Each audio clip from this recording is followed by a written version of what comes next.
Look what I got, Dave. Look what I got, Dave. Oh my God, you got another toy. Yes. Which one is that? I wasn't paying attention. You know what? Go fuck yourself. I'm out. Listen, I'm not bullshitting, dude. I wasn't looking at the fucking screen, dude. He put the fucking toy. Put it up again. No, I'm not putting it up. You gotta put my fucking moon your ass. That's when I'm gonna show my asshole. Oh my God. Pretty funny. That was pretty funny. Is that what we're gonna start tonight? Damn, Dom. Thought I was your friend. Gary, you text some raunchy jokes, dude. So don't fucking play that game. How so? Dude, some of the jokes that you fucking put on the goddamn chat, man. I'm like, this is coming from Gary? He's a dirty old man. I mean, right before we started. Yeah. That fucking dirty old man laugh. I tell you. It's all little Axel innocent and shit.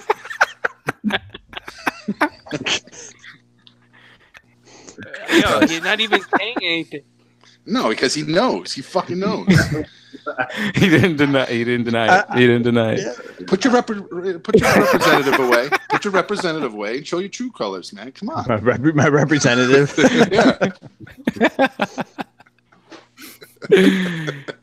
Yo, Dave, fucking, I forgot to tell you, dude. I saw the neighbor, Karen, in the calf. You know what I'm saying? No shit, chopped it up with a little bit.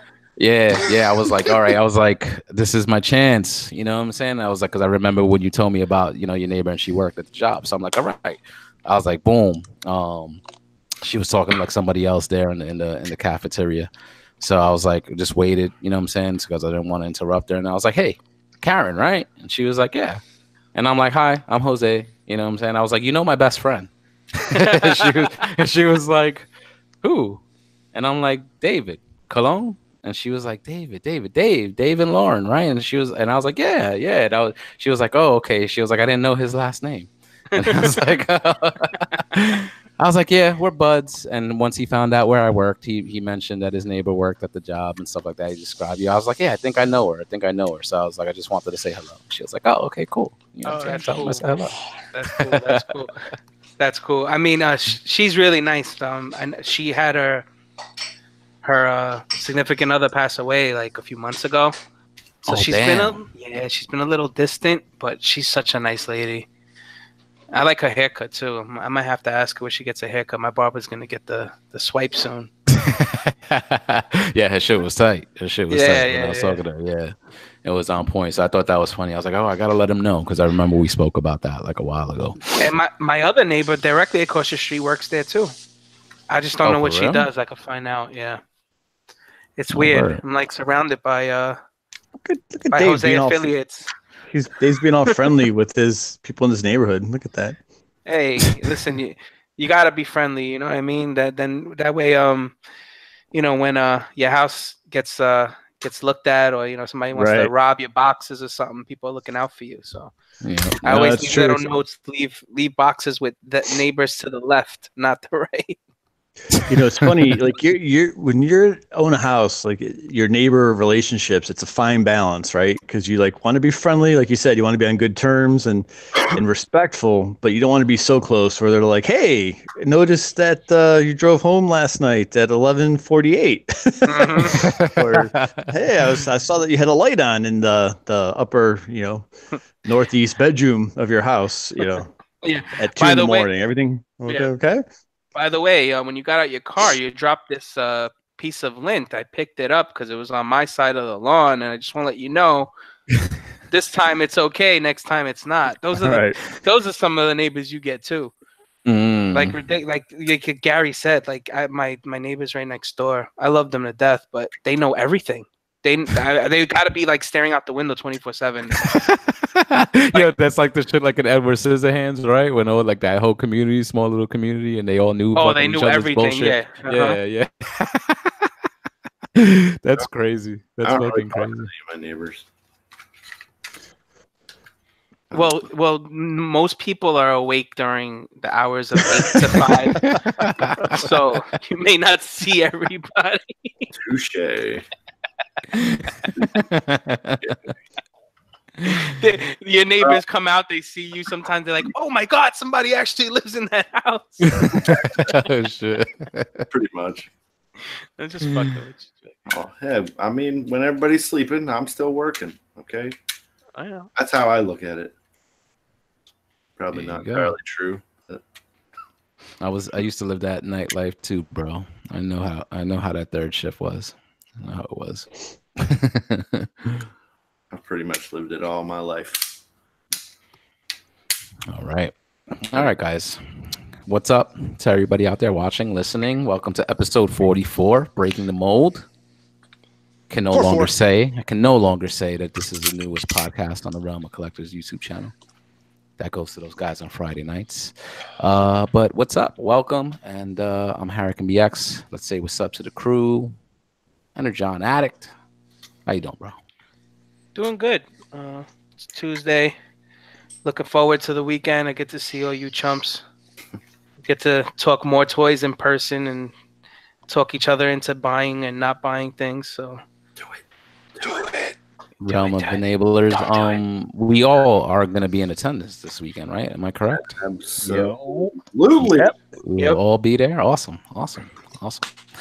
Nice. How have you been since the last time we saw you here last week, man? What's going on? I can't really recall much, so that means that not too much is going on. Now, I've been spending a lot of time in this room. I mean, you guys might notice I've been taking more pictures than usual, and dude, yes, I've been seeing that. I had a little company. I actually had company. I forgot. I had a Cybertron Warriors here on Saturday for a little bit, and that was fun. He came in and he takes these awesome shots, right? So like I know like I'm talking photography with him, and he's like, I just gave you like $100,000 education in like 2 minutes, and I'm just like, okay. I'm like, I still don't know what the fuck I'm doing, but all right, keep going. But he came here, he gave me some tips and pointers. He played around with a lot of stuff that I had, some older pieces that he might have sold that he was contemplating on getting back, and some stuff that he never really picked up.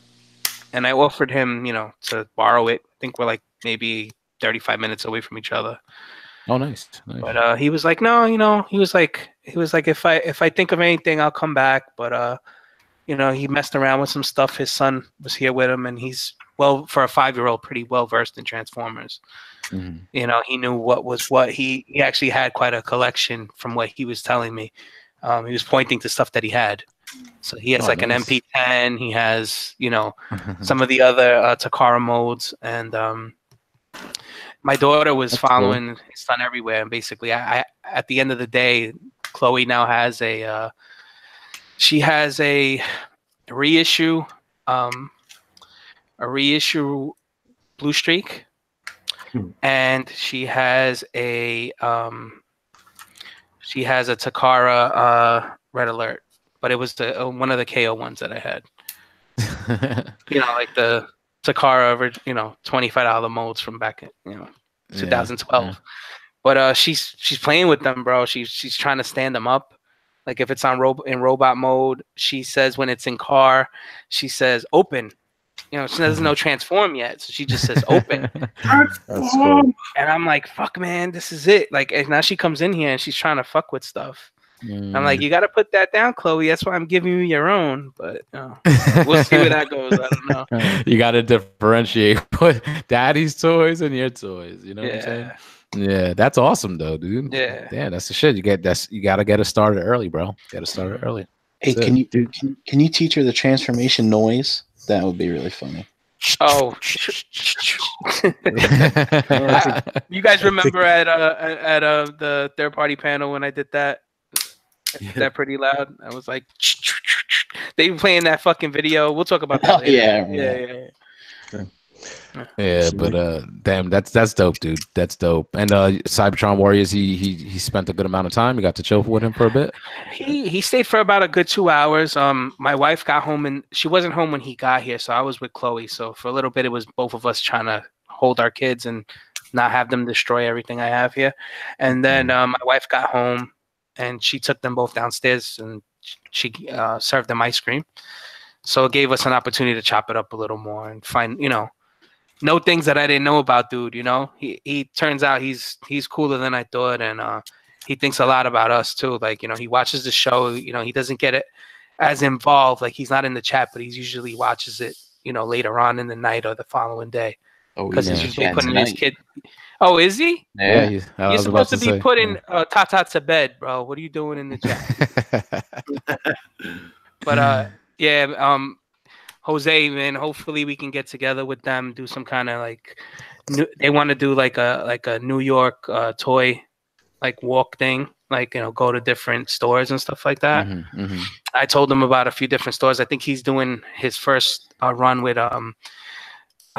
this guy. You might follow him on Instagram. It's Transformers HQ or something like that. And he's also a Hot Toys collector too. So not Cybertron, but the other dude. So yeah. Nice, dude. Yeah, we could do that shit. We could hit up all the Midtown locations because there's 3 in the city, and there's Forbidden Planet by Union Square. So plenty of spots to check out for sure. Yeah. Even like the import shops that I think are in Lower Manhattan as well, like a Toy Tokyo or something like that. And there's a Lunar in Queens. I think they opened up a brick and mortar shop that's there that has third party stuff. Lunar Toy Store. I think they're in. Is it Flushing? I think it's Flushing. Yeah, but I can't be sure. And that's dope. And you said he's 35 minutes away. That's the same distance I am from you, like driving and shit like that. So yeah, that'd be cool. We could always even hook up and do something in the future. He's in the chat. He said great family and thanks for the hospitality. So good stuff. Always, bro. All right. Next up, the analyzer, Brian Brink. How you doing tonight, man? I'm doing good, fellas. Hey, I have a question for you guys and for those in the chat as well. So there's this guy at work, and he uses turns of phrase, you know, when we're explaining, you know, work shit. And he's like, you know, if there's something that we haven't quite figured out, he was always big on, hey, we got to flesh this out a little more, you know, shit like that. And in the past 2 weeks, he has started using a term, unpack. He's like, so, oh, well, you know, we have to unpack this a little bit more, basically to dive deeper and, you know, get more into the nitty gritty. And I was listening to Nerd Rage, I think their episode from 2 weeks ago, I noticed that Bobby has started to use this term multiple times. So, dude, there's a coincidence here. Have you guys noticed people using the term unpack at all in work, normal day life, anything like that? No, it might be a phenomenon. Yeah, I can't say that I have. Is there like a is there like a turn of the phrase like calendar that you use? Like it gives you a new thing to use every month or something like that. Yeah, you know what I've been hearing a lot? I've been hearing the term like chat me up. Like, you know what I'm saying? Like even like in terms of doing what we do like right now and like podcasting and stuff. So if I ask you a question or whatever it is, like, you know, we're gonna be talking about and just be like chat me up. You know, let me know. But tell me about it. Right. And Cybertron Warriors, he says it's a design term, and it's true because we're working on a design of something. You know, but Bobby's using it in casual conversation. So I'm like, something's going on. I'm gonna get to the bottom of it. That's all I'm saying. You go, Inspector Gadget. Make sure you bring Penny along with you. I will. So how you been, man? How's it been since it's been good. It's been good. I'm enjoying the extra hour of sleep that we got, but I think it's actually kind of fucked me up. I'm not sure. But yeah, man, I just got done binge watching Robotech / Macross series, so the first 36 episodes of Robotech, and I forgot how much I liked that show. That was good stuff. I had a nice little chat with John B and the Unbroadcasted Hangout last night about Robotech. And what platform are you watching that on? It was on Netflix.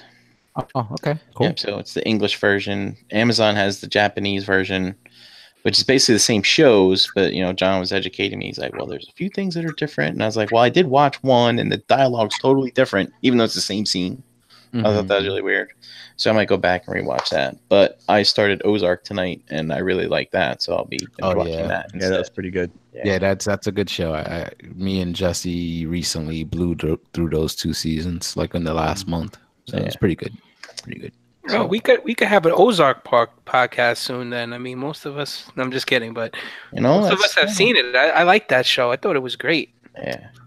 Mm-hmm. Yeah. So, and other than that, man, it's I have to say, I haven't been doing very well at work as far as getting work done because there was the week leading up to TFCon and I wasn't getting that work done, and then there was the week after TFCon.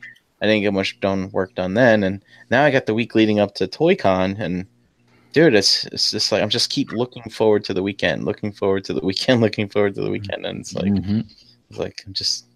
I wouldn't say I'm doing the bare minimum, but I'm not doing everything I'm used to doing.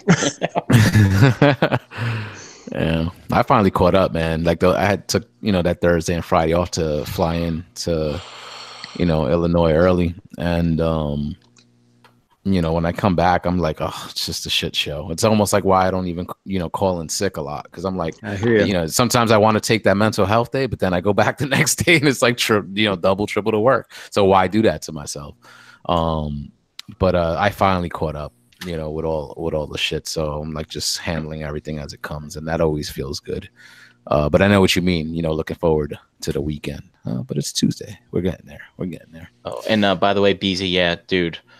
Fucking, I'm tired of hearing the touch, and I'm tired of hearing Minmay fucking sing "To Be in Love." All right, it's enough. I get it. Gonna have to watch it to get the reference. All right, Big Dom, how you doing, man? What's going on? Not much. Had a quiet week.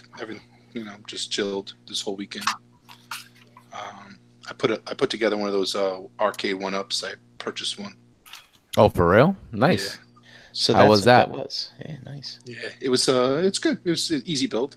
Just it took. Not a lot of pieces. It's just pretty much self-explanatory. And I got the Street Fighter one, so it's really. I forgot how good the computer was. It's just it kicks my ass all the time.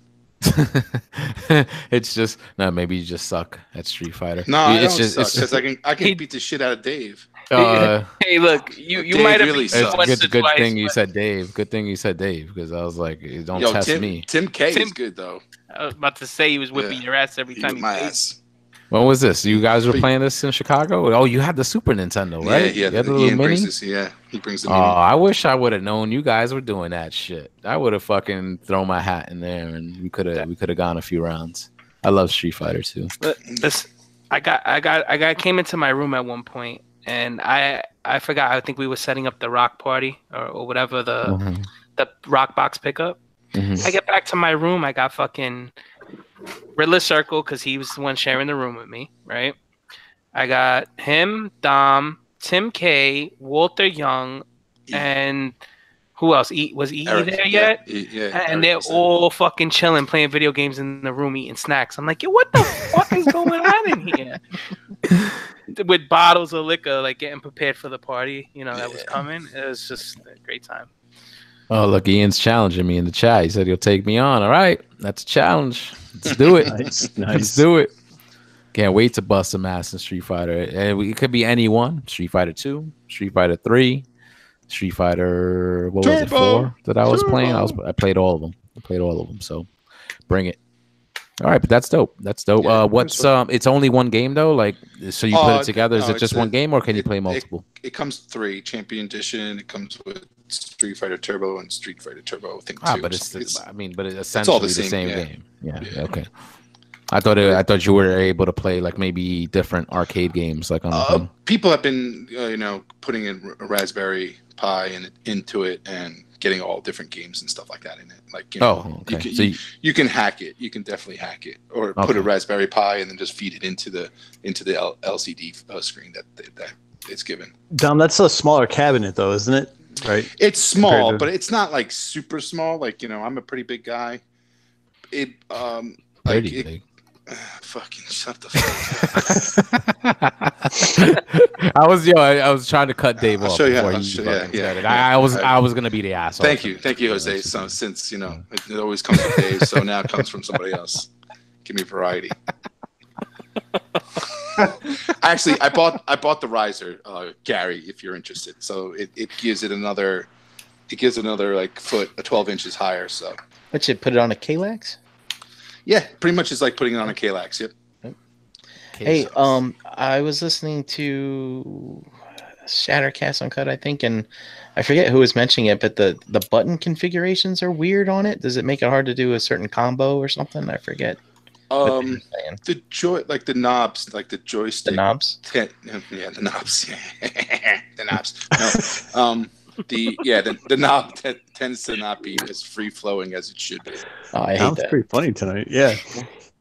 you guys remember that show Silver Spoons with all the arcade games and Ricky Showdown? but having like 6 arcade games in a row was like a big deal back then. Yeah. I've heard that this one has been better than the other 3 that came out, because I've heard a lot more issues on the other 2 because of the roller and the other control panels that are used for those games are getting stuck or not working as well as it should.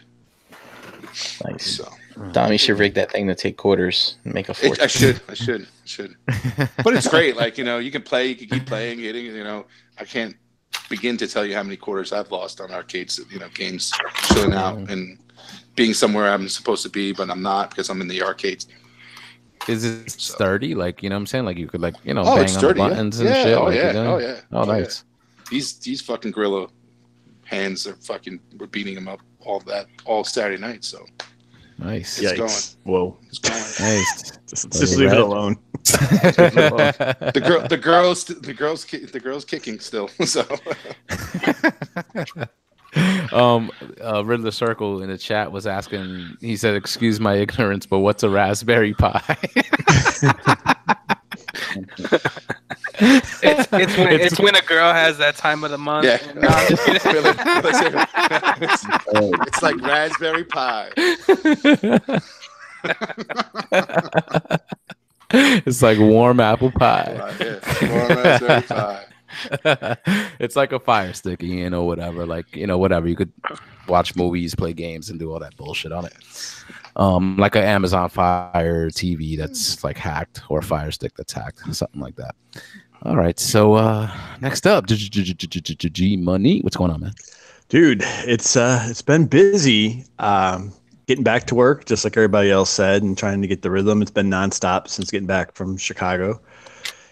Looking forward to ToyCon this weekend. I do have a little thing. I feel I have to have a bit of a rebuttal.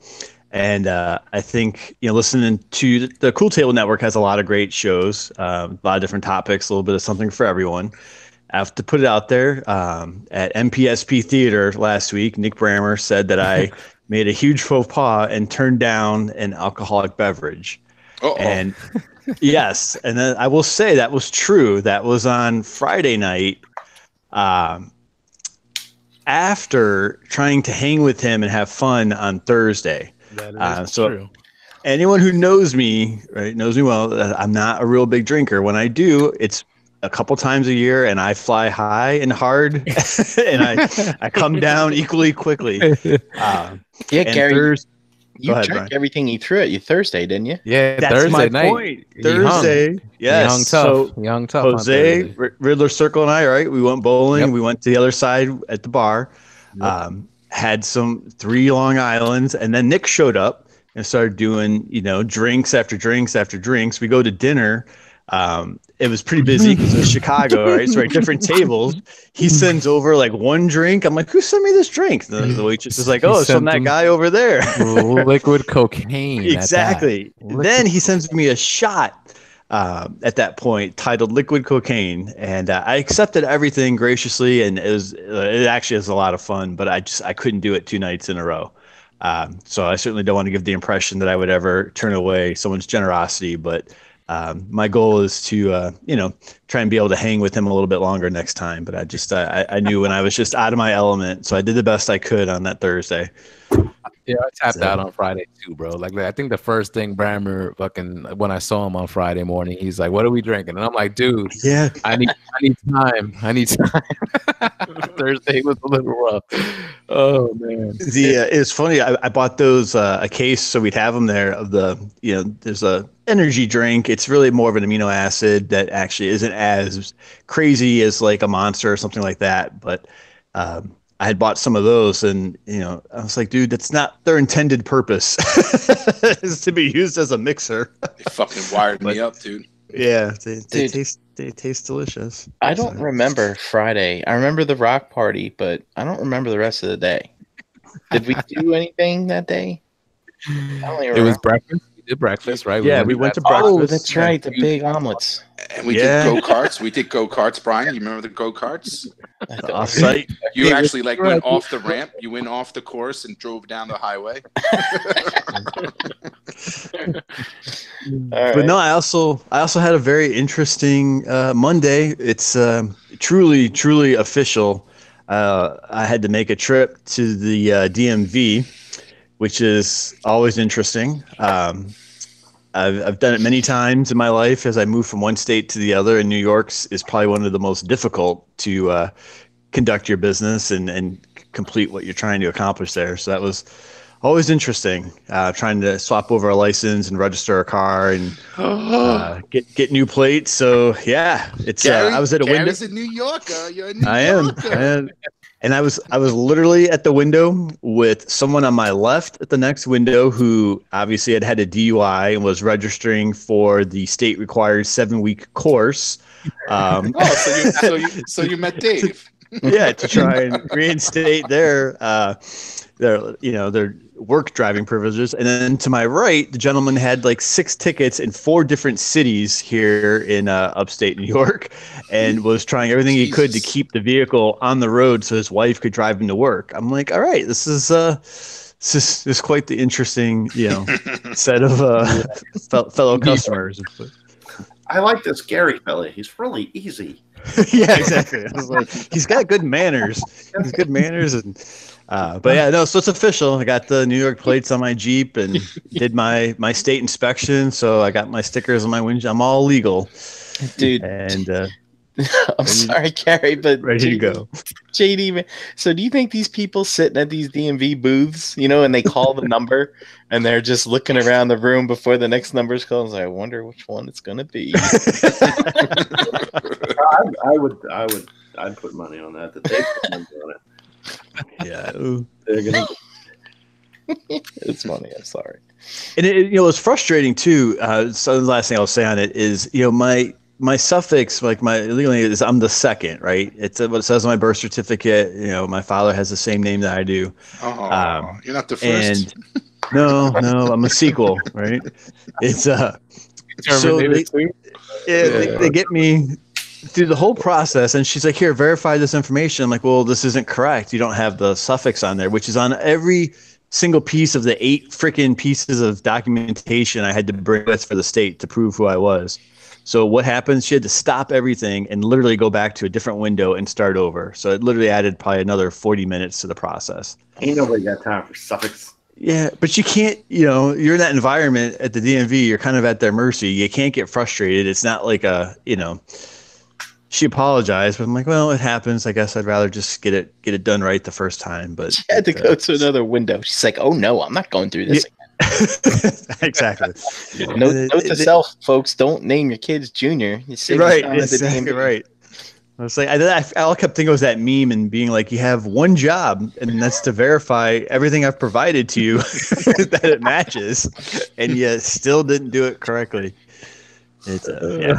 It's a hard fucking job, Gary. Okay, it's a hard fucking job. It's okay, but now I have the right to drive like a total asshole on the road, and just it's good. I got my. Don't be that guy. Come on. No, I'm good. Be a true New Yorker. Don't use your signal lights.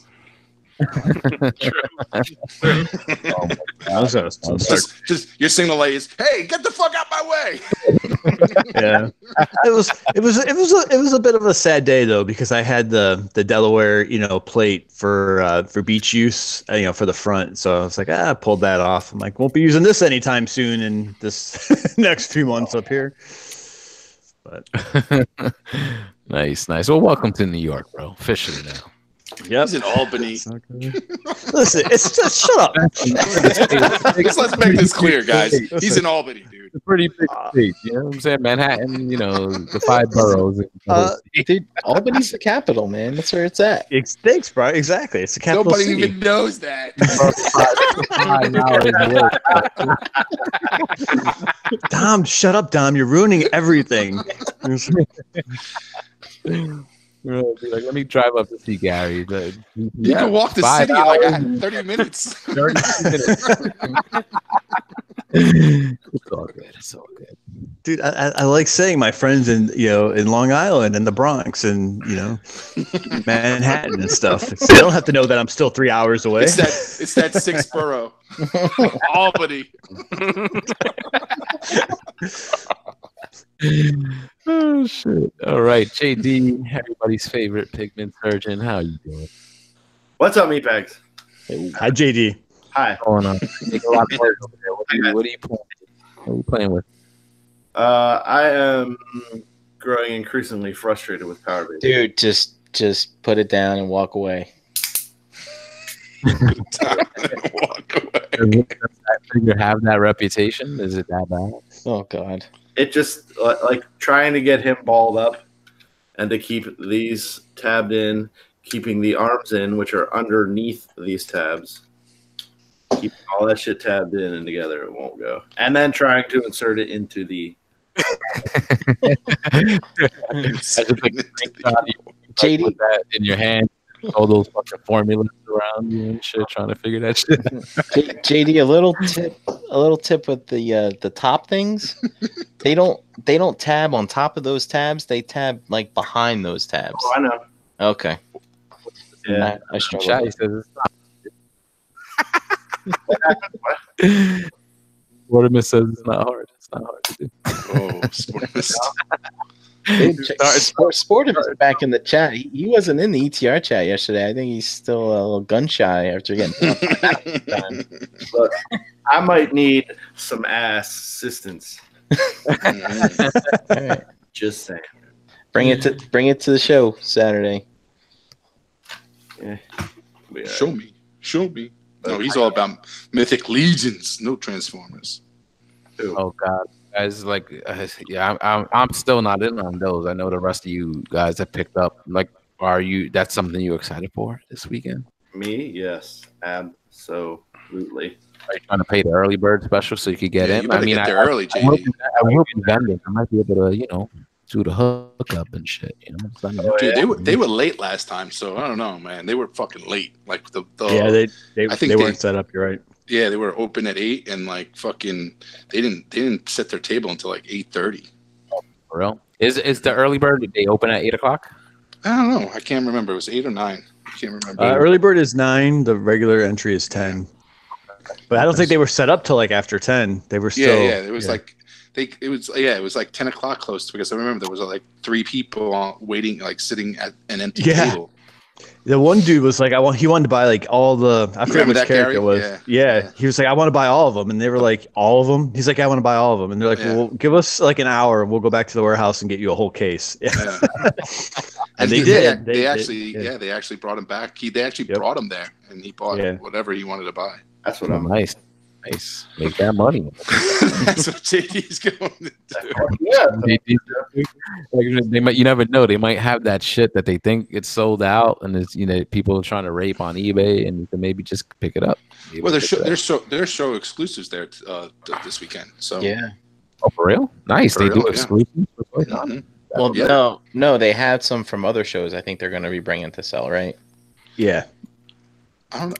What is it? Well, there's a set that they're selling. It's the red orc and the horn guy with the armor. I forget his name. It's from the Soul Spiller line. Yeah, the Soul Spiller line. And you have to buy both of them. It's $80 for the two. For the set. Yeah. That's not terrible though. Like I mean, considering like actually it is. Don't they sell those things for 35? Yeah, it's 35 regular. Yeah, for $5 more.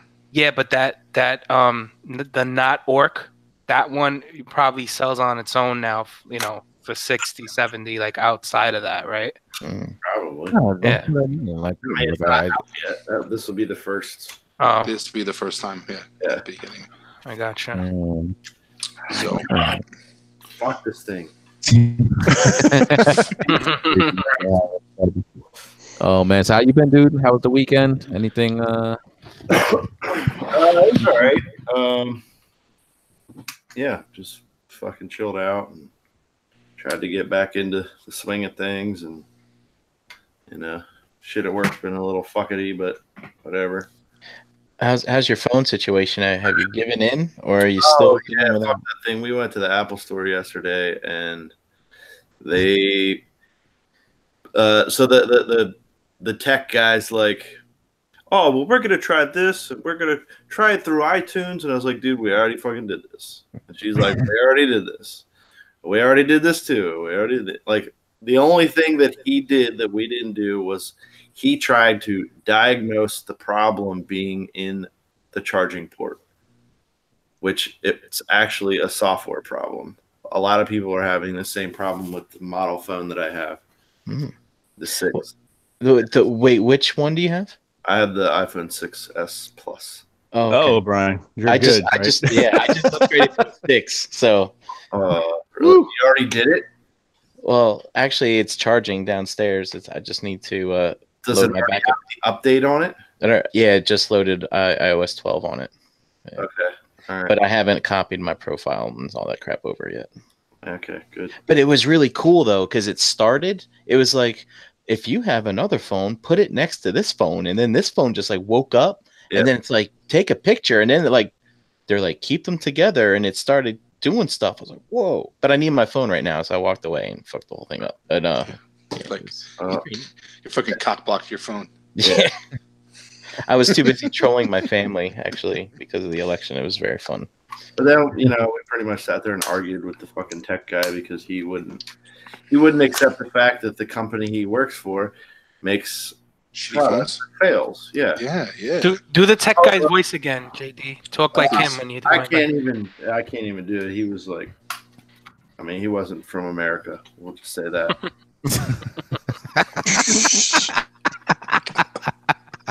He was outsourced. Sorry. Oh man. Shout out to the stereotype. Thank you. Come again. Yeah, and then he was like, "Oh, well, what we can do is we can offer you a new phone." And I'm like, "Nope, you can go fuck yourself. I'm not giving this company any more money." Offer you a new? Oh, but if they say offer you a new phone, they're gonna make you pay for it. Like it makes it sound like. Yeah. Oh, okay. Because it makes it sound like, hey, we'll give you this. We'll just give you this for your trouble. Give it to me, but I'm not paying. I'm not paying for it. Like, oh, I can't do that. But let me go talk to my manager. So he went back and he talked to the manager. Well, we're willing to offer you 20% off of the price. I'm like, I'm still not forking money to this company. Yeah. Also, you weren't trying to fork over $1,000 for that iPhone X? No, I don't. It'd only be $800 at that point. I paid $1,000 for the fucking one I have. It doesn't work.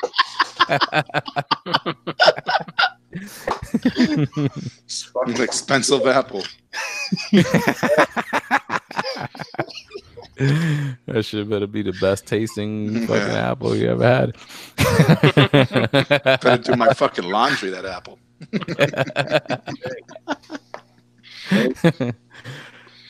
But it's trash. So my only other option is to try and get a new one through my service provider because the phone is insured.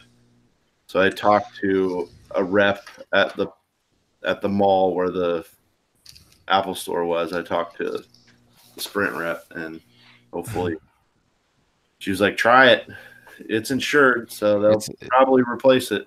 No, but it's insured, but they still fucking make you pay like $200 or whatever to replace the phone. I mean, it's better than paying $600, $700, $800 for like a brand new one, but you still gotta fucking pay. No, I won't. If they make me pay it, I'll fucking smash the fucking thing with a hammer and be done with it. That's it. Just go dark. Yep. Off the grid. Fuck this digital age. Yo, them mythic legions are really getting to him, guys. Yeah. We'll get him. Yeah, we'll get JD a fucking flip phone. We'll get him a flip Always phone. said that I was born in the wrong era. Yeah. Dude, I'm getting JD a bunch of film for his fucking birthday, so he can develop. Fuji film. I know how to do it. I still have a 35mm camera. Nice. Nice. Yeah, I'm fucking dinosaur. I'm gonna get a Polaroid. Yabba dabba do. Yeah. Give me a fucking chicken leg straight off of the fucking chicken and a fucking battle axe. What's that? Chat Wingham says he doesn't have a cell phone, and Rogue War says he's with you, man. He's with you. Yeah. Fuck you, Apple. Shit bags. Oh anyway. Shit, man. Nice. How are you doing? Thanks for sharing. I'm good. My weekend was chill. It was most of the weekend was chill, but I did clean up a little bit. I got rid of a bunch of boxes, to make the wife happy, and had to go through some inventory for the show this weekend since I am going to be selling there. I'm trying to bring new stuff. Stuff that I haven't brought to like NJCC because this is a bigger show, so hoping for like a different crowd, maybe people that think outside the box as far as like not just Transformers and other things. So yeah, I was gonna ask, are you looking to get out of something? Like you decided, I'm no longer into this, I want to get rid of it? There's some things I've done that mostly already. Like I've gotten rid of like most of like the Play Arts Kai. I've been trying to get rid of Fig Arts, but I do have a lot that I'm gonna be keeping. So to save some space, I actually decided. I mean, it's always a hard decision, man. When you have to do that, when it comes to decide when you want to throw out boxes and stuff like that, it's like, do you do it? Do you not? If you want to sell these, it's always worth more with the box. But leading up to the weekend, I'm going to actually be going through some Fig Arts and taking them out of the packaging and just wrapping them up in, some plastic bags, store them away, and just to save some space, get rid of the boxes. Cause I have figures that I definitely don't want to sell. So I know I'm going to keep them. So I'm like, you know what, why keep the box? Let me just get rid of them. But yeah, dude, some Sentai like mechs that I got, Japanese like robots, a bunch of stuff that I bought like years ago. Like that's the stuff that I'm gonna be trying to bring to this show. That's a good show to bring it to. Yeah. Wait, what's this old Japanese robot stuff? What are you talking about? It's like the Super Sentai. Yeah. It won't be stuff you're into. It's like the Super Sentai like Power Rangers like stuff. It's a Japanese like version of like a Power Rangers robots that I got, and some other Fig Arts as well, like that I'll be bringing. Just stuff that exactly like I'm not collecting it anymore. I'm like, I could just get rid of this. I was into it years ago, but not really into it now anymore. So just trying to make some space, get some money back on that. And you know what, dude, surprisingly, like those Japanese pieces, they're worth a pretty penny. If you don't pick them up in the year that they're released, those things sell out, you can't get them again, and then they fetch a pretty high price like on the aftermarket. So I'm not really trying to make any money on those things. I just want to get rid of them. So I'll bring them to the show, see if anybody's interested. Hey, Russ is trying to get downs on your table. He wants to bring stuff to sell. Just some movie chugs. I've offered so many people, Dom, Chris. Like I'm not gonna have any space. If you want, dude, go ahead, bring them. We'll find space. Russ will be peddling them in the aisles. Bring like a little bring cart. some chugs. chugs, get you free. Cheap chugs. Yeah, that's cool. Well, if he says that's awesome, because that means he's going to be coming. So that's awesome. We'll be seeing Russ this weekend. Yeah, nice. I heard there's going to be some surprises with people coming through this weekend. I wasn't sure. Like I haven't really heard from a bunch outside the regular crew. So nice. A funny story on surprises. So Gort hits me up, I think yesterday. And he goes. So some surprise people are coming through, and we're thinking about getting breakfast. And I was like, all right, sounds good. Oh, Saturday. Yeah, because I'm not sure when I'm coming up, and so I didn't bite on the surprise guest stuff. Right, I'll just figure I'd be surprised. But how did the conversation go? He goes, yeah. I was like, cool, breakfast. When and where? Right. So he says about 9:30. and he goes, it's on the way. It's about 20 minutes off the turnpike. And I'm like, or something like that. And I'm like, so should I just get off any exit on the turnpike and maybe get and then he's like, no, it's like exit 8 or whatever, and then it's 20 minutes away. And I'm like, so I find exit 8 on Google Maps, and then I just search for breakfast, and all these things pop up. I sent it to him. I was like, well, we're getting closer. Then he finally tells me what the restaurant is. See, that is going to be the one thing that's going to be different about the weekend, because, you know, we're going to be selling there. So usually this is a show we just hang out at. So that's what I am going to miss, just being able to kind of walk those aisles and bullshit with you guys, you know, stepping outside and doing all that, you know. And then I'm sure, you know, you're, you know, probably going to be going to lunch, and I got to, you know, man the table and stuff like that. So it's going to be interesting to see the differences between, you know, like the past shows. And but if it's successful, you know, maybe continue to sell there in the future. Maybe the Realm will have a bigger presence there, like in the future. You know, Crashbox is going to come up. I'll probably have a few pieces on display, you know. So, you know, like I said, Danny that's always selling at these shows. Yep, he sells at NJCC. He's going to be there. Bricks on the Dollar is going to be there. So Danny's in the chat too, I think. Oh, sweet. You know what I'm saying? So it's gonna be good times. You know what I'm saying? It's gonna be good times. But I am gonna miss being able to just kind of walk off and bullshit with you fellas. You know, it's almost gonna be work in a way. So we'll try to sneak a Long Island up for you. Oh, I'm sure Bricks is gonna have the purple drink, so I'm good. He's right next to me. He's right next to me, so I'm sure I'll be good for the weekend. But I'll be driving, so I gotta be easy. You know, so guys, let's discuss some of the stuff that we saw at TFCon last week. We didn't, you know, we were kind of, you know, we didn't really get to discuss it much, but I think a lot of us weren't really happy with the third-party panel and the things that we saw that were going to be coming out, or at least they just didn't seem to show that much stuff. So it seems like the companies are keeping things a little bit closer to the vest. And I remember we were having a discussion before about the lines that we collect, and are we excited about the things that are going to be coming out in the future. So did you guys see anything at the convention last week that, you know, you felt like, man, this is dope, but can't wait to get this? Or did you see anything, you know, hear anything? Are you hyped for anything coming out of that convention from last weekend? I didn't. Oh, good. I don't think I saw anything new, but I did see, like, I remember telling Dave, like, I'm like, oh, this is really cool. Like the, now I'm drawing a blank on his name. Hydra, right? The Fans Toys version of Stick Shot was in the Agabus booth. And I don't know, that really stood out to me. I'm like, that thing looks really good. I'm like really, you know, looking forward to picking that up. How about the Commander, Gary? Did you like I was going to say, that was the other one, the TFC, you know, G.I. Joe Rolling Thunder. The green version wasn't finished. It was more like a prototype that was in the Agabus booth, but that looked really cool. And I was really excited to see the full MMC Skylynx actually together. Like, I don't really care to me if it's MP scale, if it's not, if it's stylized or not. I just kind of like that character. And it was really neat to see that over there by the Toy Dojo booth and see it, you know, both pieces, and see it, you know, separate as both characters, and then the combined mode for that. So I don't know. It you know, it was exciting. The third party reveals, there was nothing that stood out to me really at all that we hadn't talked about or seen somewhere. But there were a few pieces that kind of got me excited again, and just being in that scenario kind of, you know, amped up back again in the hobby, and looking forward to some stuff that is coming out. So. Now, Gary, you said that you like that character. You relate to that character. Do you like that character? Like, are you the same, like, pompous ass as that character? I was like, get to the point, Dom. I'm like, I know you're going somewhere. you're just taking the scenic route. So Skylynx doesn't think his shit stinks, you know? Are you saying something, Gary?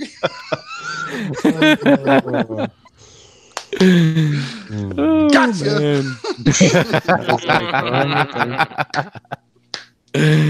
Oh man, you know what? Honestly, like I was just, between like helping Hanny and trying to do everything with getting all the testimonials and stuff. I honestly did not get a good look at anything on that show floor. Like even the stuff that was on display, like in those booths. And I'm like, damn, like, I know there's pictures out there and stuff. But I kind of like thinking back on the weekend. I'm like, I regret that. Like I didn't get a good look at everything that was just there, like on the floor.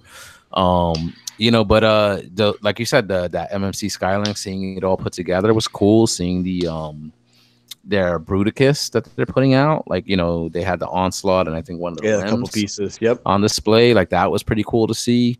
Some of the stuff that was in Hanny's like display cases. What I'm saying? Just I just feel like I've been out for like a few months already where I haven't really gotten anything new. So I just kind of feel like I'm losing that love. And it's almost very easy for me right now, like this second, to just be like, I'm done. You know what I'm saying? Or not done. But just being like, I could really just pick and choose what I want to buy. I don't feel like I'd be like, I gotta get this, gotta get that. I had one more thought, and I don't want to tangent too much. And I'll let someone else kind of share their opinions. But like we've talked a lot about Legends, and you've heard it on a lot of other shows, and because it's one of the areas where there is more product coming out, and supposedly some pretty cool ones. I think those Magic Square ones, JD, right? You like those guys? Yeah, they're so awesome. And that little Bumblebee, I've heard nothing but people talk about it. So I'll admit, my curiosity was getting piqued. I'm like, maybe that's something to look into. There were so many on display in the Agabus cases that it kind of scratched that itch for me. I'm like, I got to see it. I'm good. Like I have zero interest in purchasing any, but it was fun to see them together and out on just amassed together and things like that. So it kind of It did the opposite, I guess, on some of that stuff a little bit.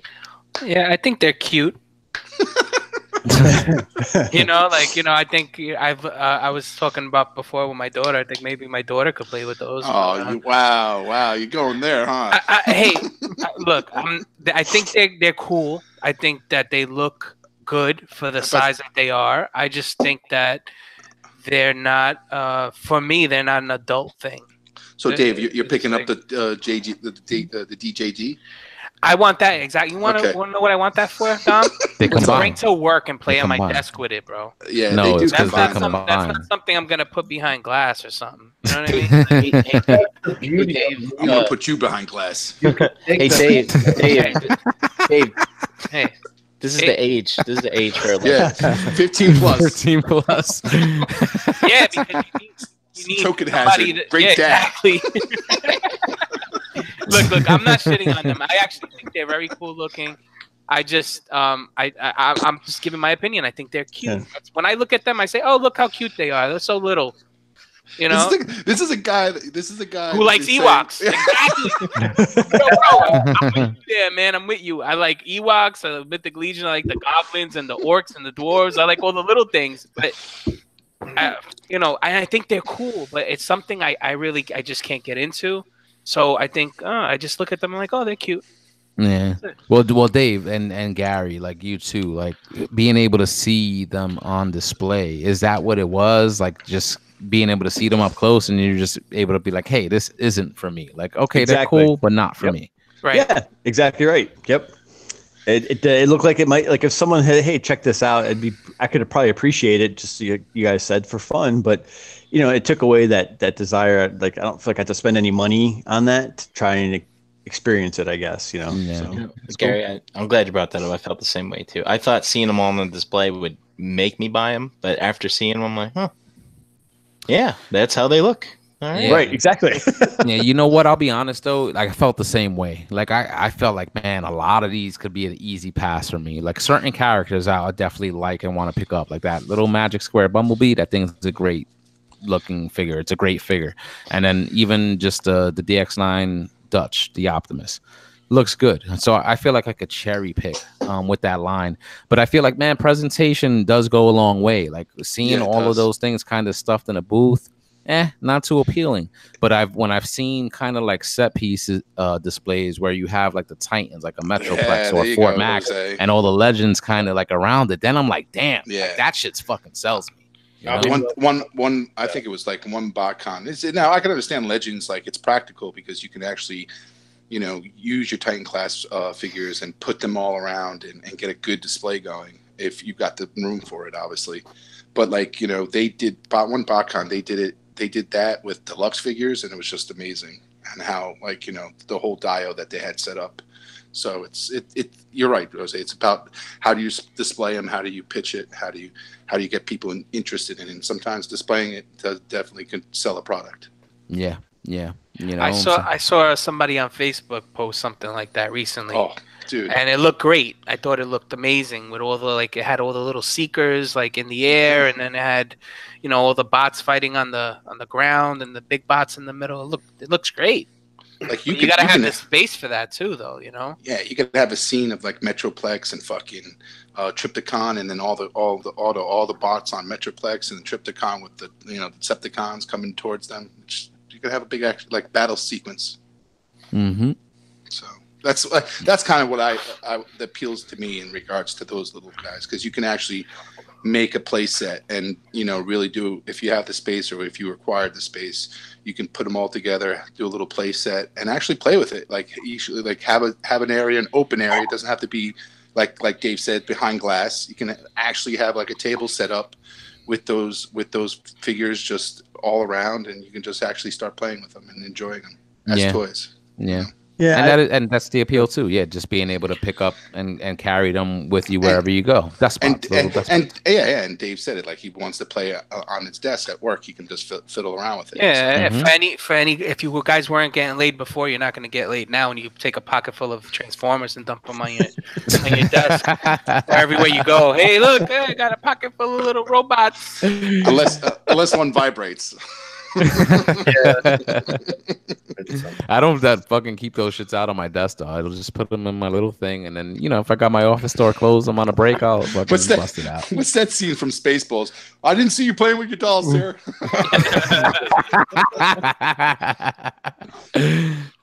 But that is the appeal. Like, just they're small, so you can carry them with you if that's your thing.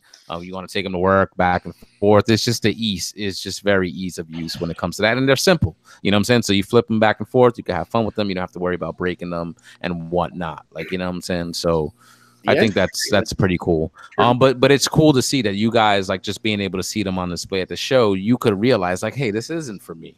Because a lot of people have been jumping in on that thing, and people have been like almost kind of saying like they'll replace their masterpiece collections. Like, they've thought about that. And it's like, to me, it's like those things are too simple. I don't think they're that enjoyable, like over a masterpiece. But I understand, like, if there's space concerns and stuff like that. And that too. I mean, they're putting out so many of them. You can fill out those seasons, which is what people have been trying to do for Masterpiece for a while. Right. So that's always a plus as well. I think Lucas B in the chat, he did it. He sold his Masterpiece and is going Legends route. So wow. Yeah. Oh, wow. Sweet. Well, if that's what you want to do, man, like, that's good. They are fun to mess with. And I think that is something to say when it comes to these things. Yeah. Like, how often do you mess with the Masterpiece? Exactly. Are you always flipping them back and forth? No, but with these, you can, and you don't have to worry about it. Yeah, exactly. So I think it speaks to you as a collector. When if you get into a Masterpiece, you'll find quickly that flipping back and forth sometimes, especially when they're priced at $200, dollars, you're going to be cautious on how many times you fool around with it. But when you're a collector and you want to play, you want to play it as a toy and find that enjoyment, these Legends are right up your alley. And you get a representation of that character, and that's a collection that you can enjoy and actually put your hands on and enjoy it. Yeah. I think that I get the appeal of it, and I think that I might have been just a little closed-minded to it because I already own the Masterpiece stuff, and it's just like, they're cool, but I can't see myself doing it even more so because I can't see myself buying them again or trying to have this, I wouldn't replace those for the Masterpiece. It's either, for me, it's one or the other. So I'm gonna go with the bigger of the two. But I do see, I can't see the appeal for playing with them and being able to actually finish a collection and keeping it in one section as opposed to taking up half a house. Yeah. So, there's something else too. We've got all these different aesthetics now with all these like more higher end collectibles, right? And the Masterpiece, I don't want to retread that, but you had the what people envisioned in their mind as what it looked like to the Toon Tickle type stuff, right? But these Legends, man, the Magic Square, the DX9 stuff, they are putting out stuff in that Toon. So like for me as a masterpiece, as my masterpiece collection, I'm not looking for anything Toon, looking for a nice mix, nice mature look. But I'm not going to say I hate the Toon stuff, and if I want to get little like toys of them, I mean, I could flesh out a Toon shelf of some key characters. That'd be kind of neat. Yeah. So, and then you also have Iron Factory, who's doing more of a Cybertron look, to the more Toon look. So it's like you definitely have your choice. Like you can do the DX9 Magic Square Toon, or you can do the Iron Factory and go a little bit more Cybertron, more tech kind of stylistic view. Yeah. A little bit more modern, more IDW-ish kind of like what the looks Iron Factory's doing. Yeah, that's a good point right there too. There is a little bit of variety in that Legends game. But Dave, I think you brought up a good point, because you were like, you said you didn't give much thought to it, because if you're already doing Masterpiece, why would you go that route? And Dom, I know you brought it up, like how practical is it if you're the type of collector that you're collecting the high-end versions of these characters? So let's say Masterpiece or a Flames Toys or anything that's on that higher end scale, but you still wind up collecting Chug or collecting these Legends class figures. Like how practical is that? Like a lot of you guys, you live in houses, have bigger homes. Like Gary, you got the apartment now for the short term.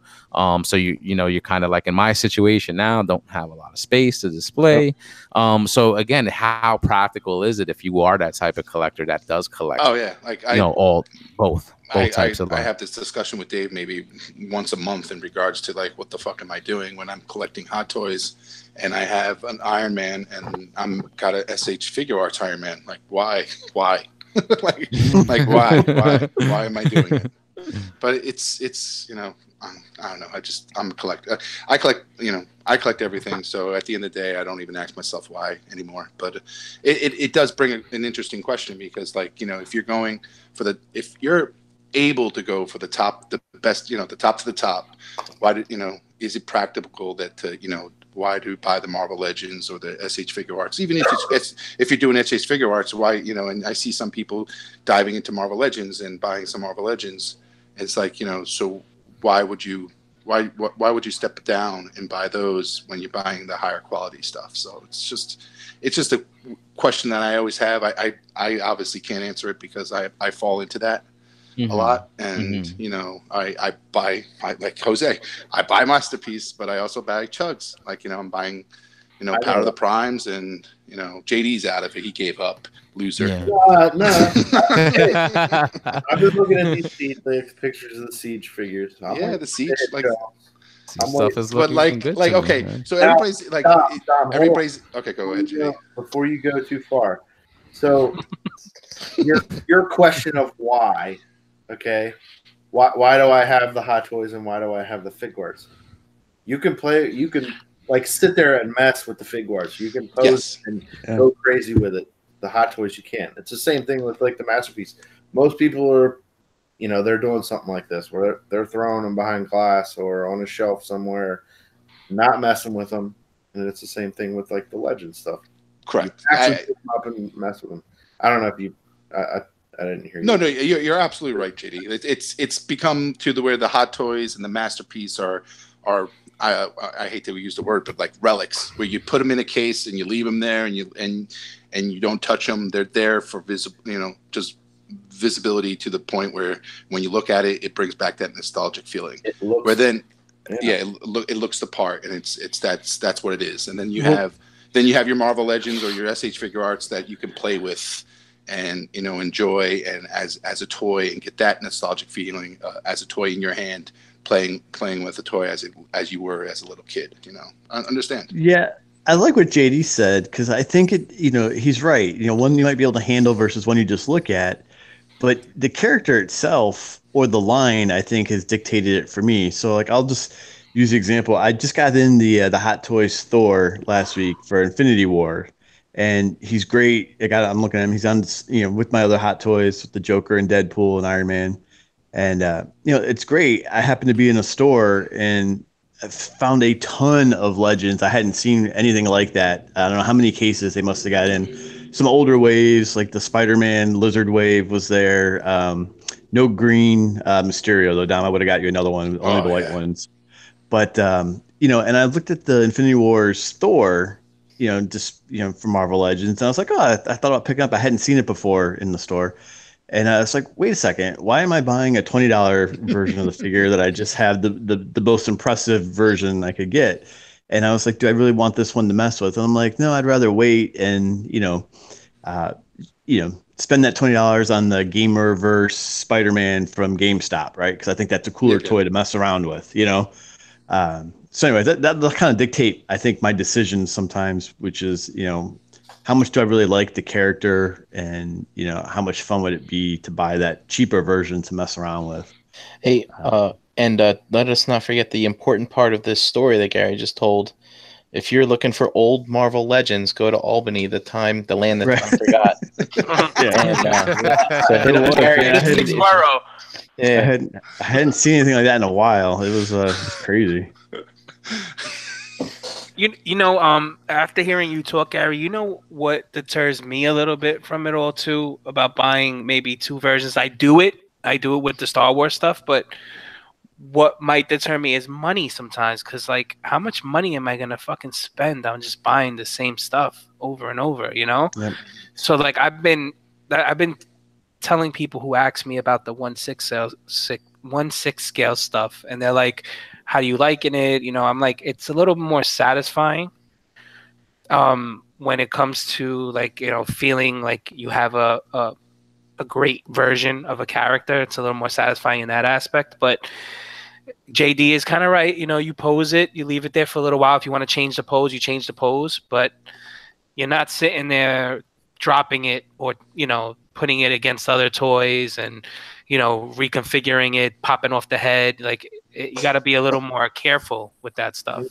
So that's why I think sometimes it depends on how important the character is to me, that I might buy that version that you can handle more, and it's just that they're making so many different variations. You have Hot Toys, and you have Figuarts, then you have Black Series, that's just talking Star Wars. Now you got Transformers. We have Masterpiece. We have the Legends. We have the toys, the Hasbro stuff that we get in Toys R Us, and now we got the Flames toys stuff. No longer. Yeah, we got the Flames toys.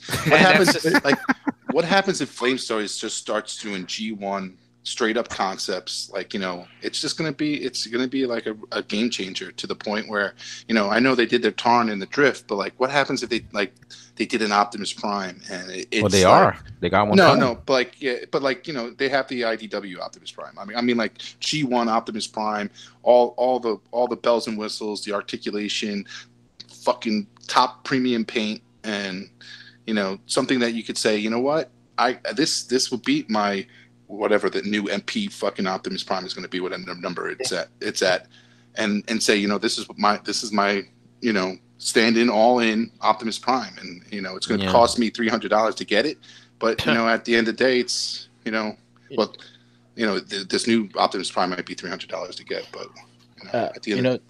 Dom, the Flames toys is officially licensed, and considering what Masterpiece Takara is doing, with all of the articulation and high-end quality paint that they're putting on their figures recently, I have a feeling they won't let Flames toys do that. Yeah, but, I think so too. But you might see a third party do it. Mm-hmm. That'd be interesting. Yeah.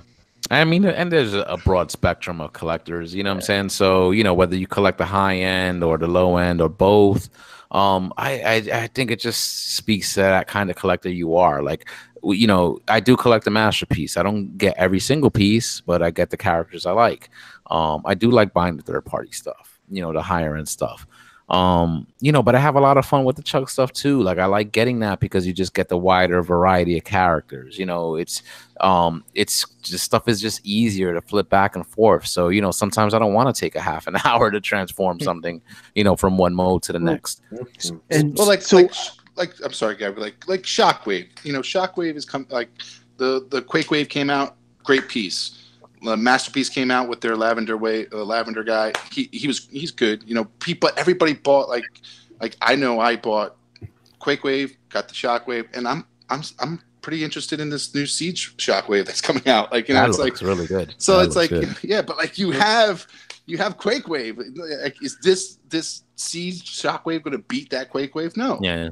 Yeah. To me, I feel like it's always kind of like what Deluxe says, like, especially when it comes to this particular topic, just Transformers in general. It's like, I love Transformers. Like, I love the brand. So, you know, and I just kind of love to mess with the toys. So, you know, the Hasbro stuff is going to be on the lower end of the spectrum. It's not, transformations aren't going to be as intricate or whatever, but it's still a new toy. It's still a new transformation. It's still a different experience that you're getting with the Quakewave or the Quake Blast or whatever, you know, and I think that's probably the appeal for most people, or at least for me, you know. All depends on what you love. Yeah. I love you, JD. I love you too, Dom. Yeah, but then you have those that have like they've moved past the lower end stuff and they feel like, you know what, like they've decided it's not practical to collect both, you know what I'm saying? So they're gonna decide to only go with Masterpiece or Flames toys or anything of that higher end spectrum. Agree. But I feel like, me personally, like I feel like, damn, like sometimes there are things that easy pass. You could see some retail shit and be like, I'm not fucking buying that. That looks like a piece of shit. But for some other things like this new Siege stuff that's coming out, the Optimus and Megatron have just dropped recently. Yeah. Some people have put out videos. The transformation actually looks pretty intricate compared to the stuff that we've been getting in the past few years from Hasbro. So that makes me interested to want to check that out.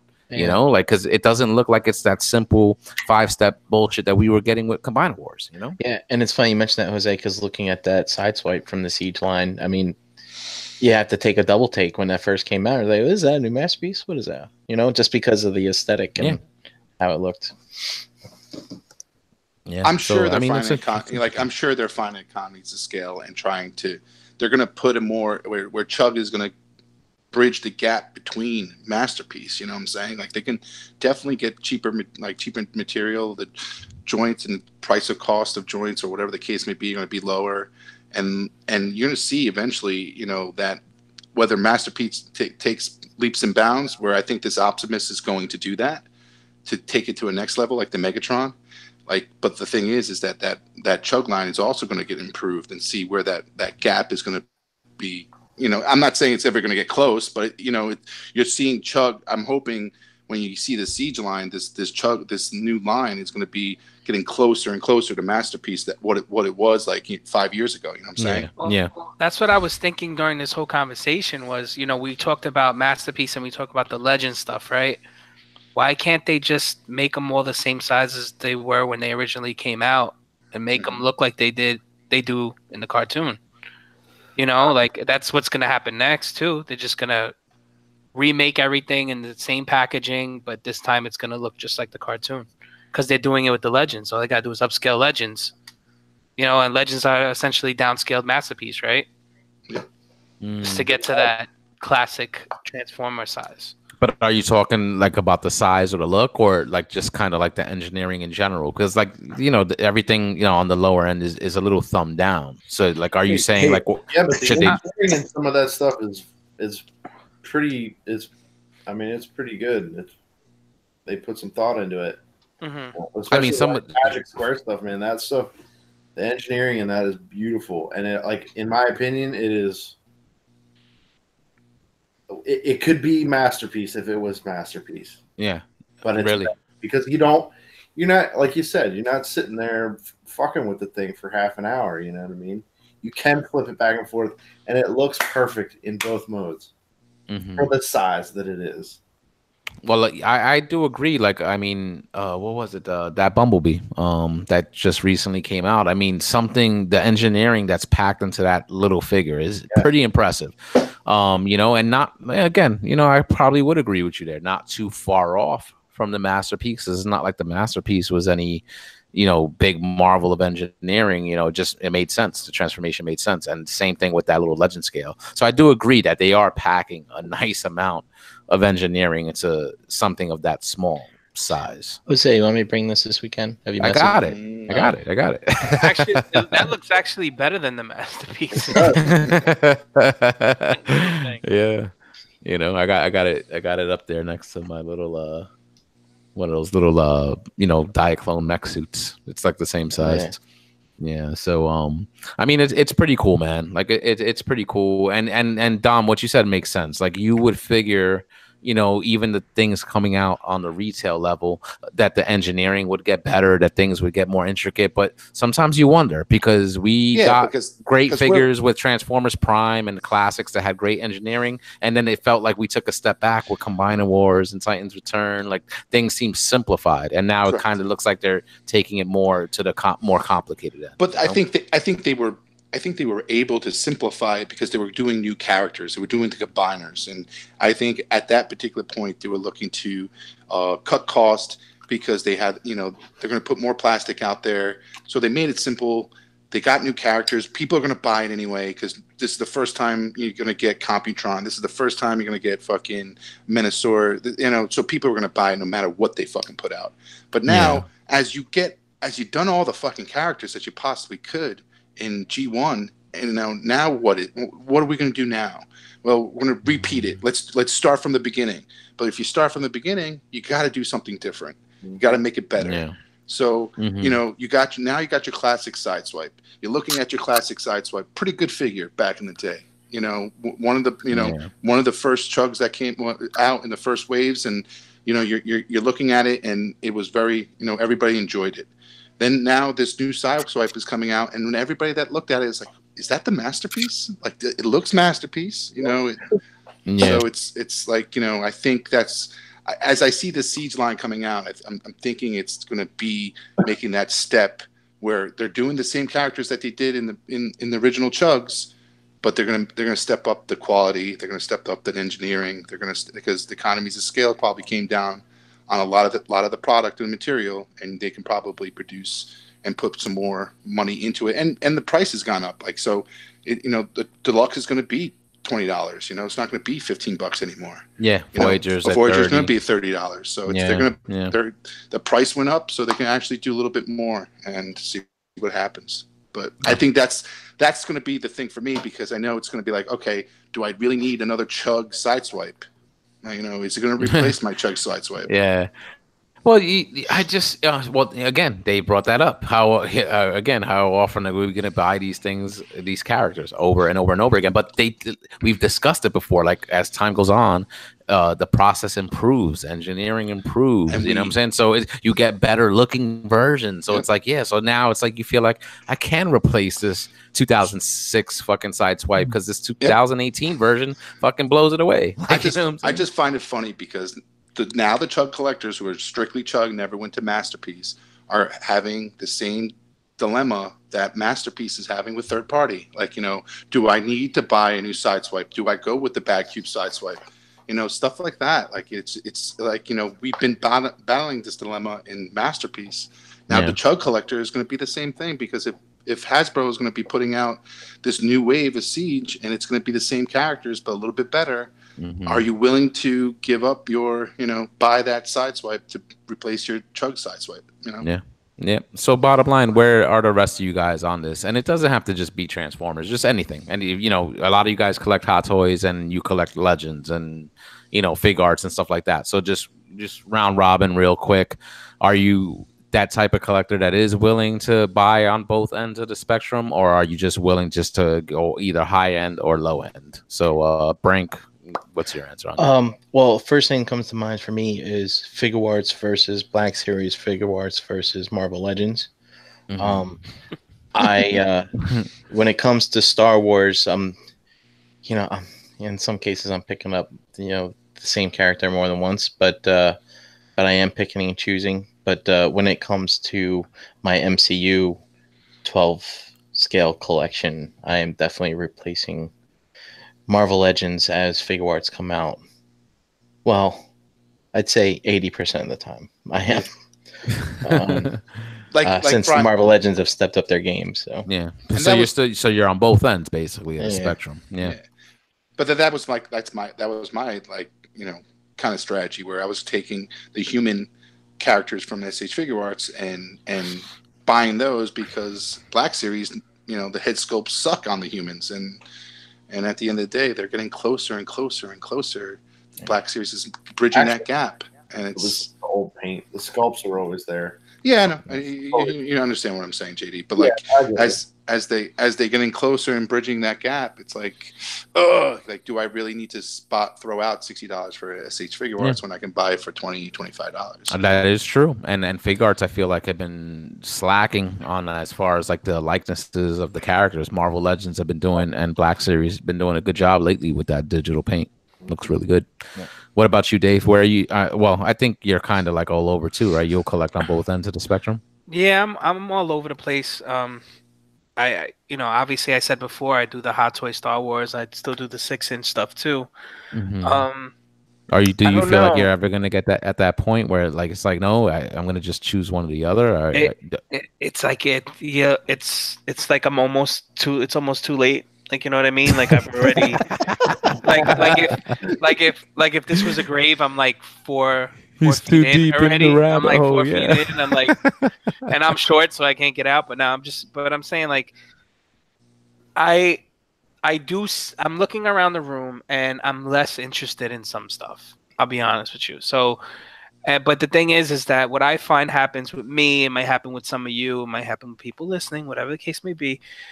I fall out of things quick. Like I'll fall in love with something for a month, and then I fall in with something else.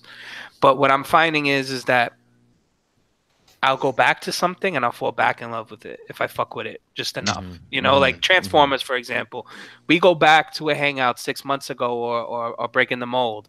I was like, oh, I don't like Transformers no more. Fucking Star Wars this and fucking Mythic Legion that, right? But I've been fucking with my Transformers more now than ever. And I think that a lot of it might have to do with TFCon. It might have to do with, you know, talking about it again, you know, new figures coming out, snapping some shots. You know, Jose, I was going to tell you before, you know, you said you were falling in and out of love with certain things. Bro, you take great pictures, take some pics, I might get you back into it, you know? But so like, even like I told you guys prior to the show, this weekend we're going to ToyCon, and I know I'm going to want to pick up a Mythic Legion because those dudes are going to be there. I had to take them out today, or, you know, for the remainder of the week and fuck with them and see how much I'm really into it. That way, before I go and spend another $50 to $100 on another few figures, I'd rather know that I want to do that. But like with the Black Series stuff, for example, like, you know, new figures, Zuckuss, right? Dom, you hit me up. You're like, you know, bring the motherfucking Zuckuss. And I'm like, yeah, I need it. But I'm like, I just got the Sideshow one. Yeah, you just got the Sideshow one. So I'm like, do I fucking really need it? Yeah, I do, because I have the rest of the little fucking motherfuckers over there. And I want the big motherfuckers over here, because they do two different jobs for me. One looks amazing, and the other one I could fuck around with. You know, Dave, like we said before. Dave, we're in the same, like, we graduated, like, I remember the conversation, me, you, Brian had that one night, and we went in on Hot Toys, and we bought that Darth Vader. Yeah, worst night of my life. Oh, shit, I forgot to ship my pile of loot. Damn it. So like, I feel like this year we've made this step, and we've gotten into the Hot Toys, and now it's just hard to break that mold. Yeah, like break that attitude to say, Ding. now we have the creme de la creme, like the best of the best, and you're the creme de la creme. I mean, what am I saying? But like, we have the best of the best, and now it's like, Can I give up my Marvel Legends? Remember, I had that conversation. Like, you know, can I give up my Marvel Legends and sell all my Marvel Legends? And God bless you, Deluxe, for doing what you did. But like, you know, I find it very hard for doing it, and I just don't know whether I would. I have 2 points to make. So one, Dom, you said the best of the best, but that's your opinion, right? And there could be a quarter scale statue that comes out which someone views as better than the Hot Toys. Or someone may think the Hot Toys is quote unquote trash, as everyone says nowadays, because you can't pose it and you can't do much other than look at it. No, I'm just saying, right? So I'll pose something of a different perspective, which is maybe it's not that, you know, the little Zuckuss and the big one do two different things, Dave. But it's, collectors are driven when you collect, right? You're focused on the hunt, you're focused on the search. So you guys got into Hot Toys, and then all of a sudden there's this whole new range of figures to go back and track down older ones and then look at pre-orders that are coming out. And, I guess I'll just say this, there's not, for me personally, I think I'll have both depending on the characters, but part of that is due to what's released and what's available, because there isn't one line that is releasing enough product in a regular basis of characters and, things that I want to keep me excited. 15 years ago when Power of the Force came out, or actually it's closer to 20, the mid 90s, right, to the late 90s, like I was all in for that Star Wars stuff, 3 3/4, because there was so much of it coming out.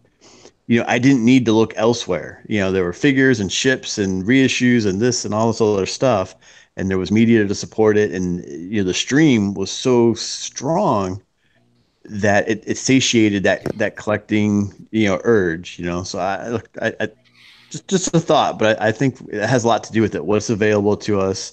And that's what helps kind of pique your interest, because when you hit that drought we've talked about so many times, you start looking for other things to kind of fill. I'm trying to find that high. Yeah, exactly right. Exactly. Constantly. Yep. Me like to hunt, Gary. I go get hunt. and look, let's also just cave. I'll bring meat. I'll bring meat to you. But the thing is, and the thing that you get the most in pleasure from, right, doesn't always have to be the most expensive. Dave using his left hand upside down. We do not speak of this. The technique to all techniques. Oh man! All right, but so who else didn't chime in? Dom, you spoke about it, so you collect both ends of the spectrum. I collect. I try to give myself boundaries, and guidelines, but guidelines are meant to be broken. Yeah, so yeah. It's just hard. It's just hard, and I don't know. Maybe it's the fact that I try to. I have, like Gary's right. Like I do have that hunter mentality. Like I love the hunt. I love going back. You guys, I remember when we started the hangout, I was collecting those Cybertron figures, and I went back and I collected all of them, and I grabbed all of them. And Gary's right. Like I would, whenever I peak interest in a line, I would, and whether I'm late to it or right in the beginning of it, I will go in and just start grabbing everything I possibly can. I'm sorry. Fucking Deluxe making me laugh in the chat. He says he collects pics of the panel in bathrooms. That's a great collection. I gotta post mine, Deluxe. He don't got me yet. Yeah, he doesn't got me yet.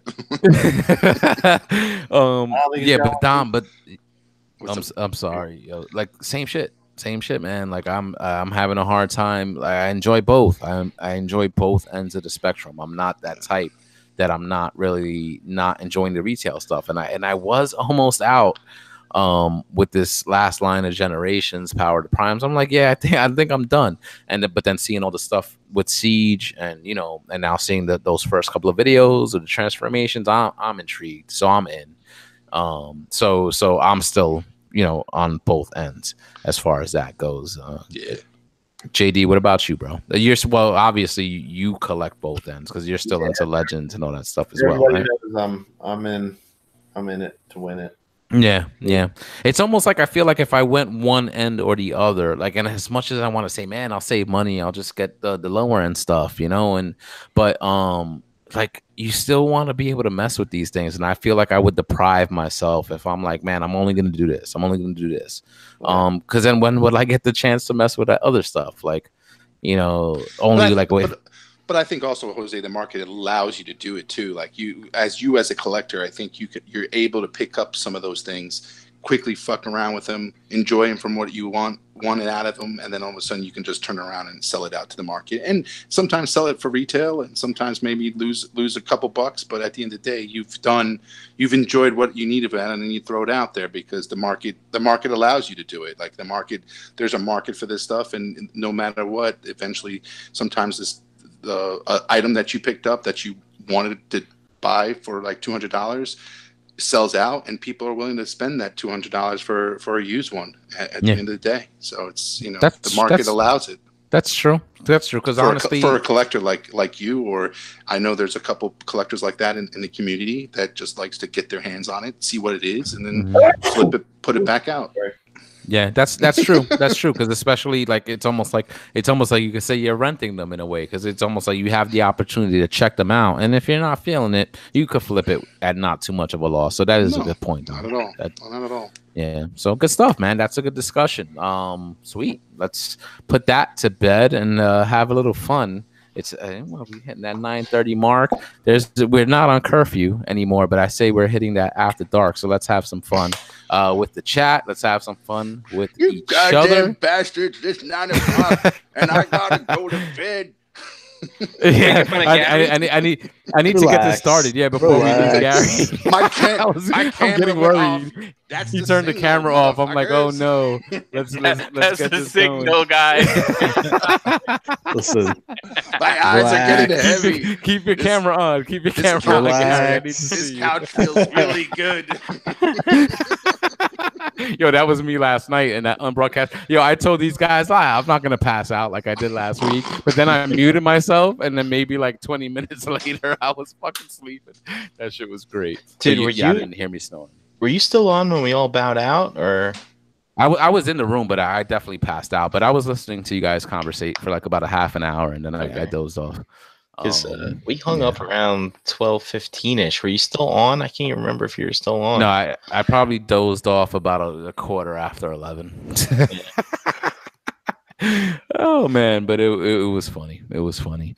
So all right, guys, chat squad, get ready. Question game. Myself, G Money, and JD got some questions for the chat squad tonight, and whoever answers correctly gets to pick a number. And then we'll be asking each other some questions here. So who wants to go first? Me, Gary, JD? You know what I'm saying? Who wants to get it out of the way? Can I go first? Go do it. Yeah, go ahead. All right, sweet. He's like, sure. Get your bullshit out of the way. Give me a dream. All right, guys. This is my question for the chat squad, and it's very easy. This is fucking super easy. Like I should almost be ashamed to ask you this, but I gotta ask you. You just gotta give me the 3 prime directives of RoboCop. What are they? What are they? Wow, that's a great question. RoboCop's 3 prime directives. If you watched the original movie, you heard them. They've been in video games. Whoever answers the question correctly gets to play. Chat squad, Google that shit if you don't fucking know it, and it's got to be exact. Got to be exact. Sucks getting old. True Star Screamer. Come on, yo, that's a classic. Like I expect somebody to answer pretty quickly. Kill. Oh, that's great. That's great. Oh man. RoboCop's 3 prime directives, guys. You Google that shit. It's not that hard. You'll find it. But you know what? I Googled that earlier, and it was bringing up the television show RoboCop Prime Directives. Yeah, there's a show called Prime Directives RoboCop too. Yeah. So it was like, if people are gonna try to Google this shit real quick, and it's not gonna be that easy. It's not gonna be that easy. Google, copy paste, Google. Okay, I think Jim Hogg got it. Hold on, let me just compare that. Oh wait, no, he left out a word. You got to put it all. You're close, bro. Type that shit again. You left out a word. Someone's gonna fucking bogart him. I'm gonna let that fly. You got copy paste. Write it all. Copy paste. Use commas and use commas. Use those commas. There you go. Is that good enough? There he goes. I think that's good enough. True Star Screamer was trying to come in. Jim, you got it, brother. You got it. So that is the prime directives of RoboCop. Number 1, serve the public trust. 2, protect the innocent. 3, uphold the law. You're lucky I didn't ask you what that's classified 4th prime directive is. That's the pop quiz question, but I'm not going to be asking that tonight. Jim Hogg picked 23. So let me highlight Brink. 23. What is it? What's the choice? What? Jose, you got a prize. Damn. First person in the squad to win a prize with our little game. That's dope. That is dope. That is dope. Good choice. Good choice. All right. Ja, you win a prize, brother. Jim, you win a prize. Send me your address, yep. The address and whatever, and I'll send you out something very, very soon. Tell them they have to post on what they got. Remember, post what you got when you get the prize. Yeah. Yes, please. All we do ask is that when you receive your prize, please post it in the Facebook group. I'm not going to tell you. You got to post it on Instagram. Just post what arrives in the mail, please. So awesome, Jim. Congrats. And I'm still going to ask you fuckers a question. So my question to everybody is look at this fucking. I want to know. We're gonna get a little dirty. I want some. I'm gonna turn my camera off. Nah, it's pretty simple, but we might get some interesting stories. I just want to know what's the nastiest, dirtiest thing a woman has ever asked you to do to her. Oh my god. That's all I want to know. Oh my god! I thought I answered this already. Did you? Was it too similar? Oh, I might have told you guys the story. I'll go first. Go ahead. So this was probably a good 10 years ago or so, right? I was only dating my ex-wife at the time, right?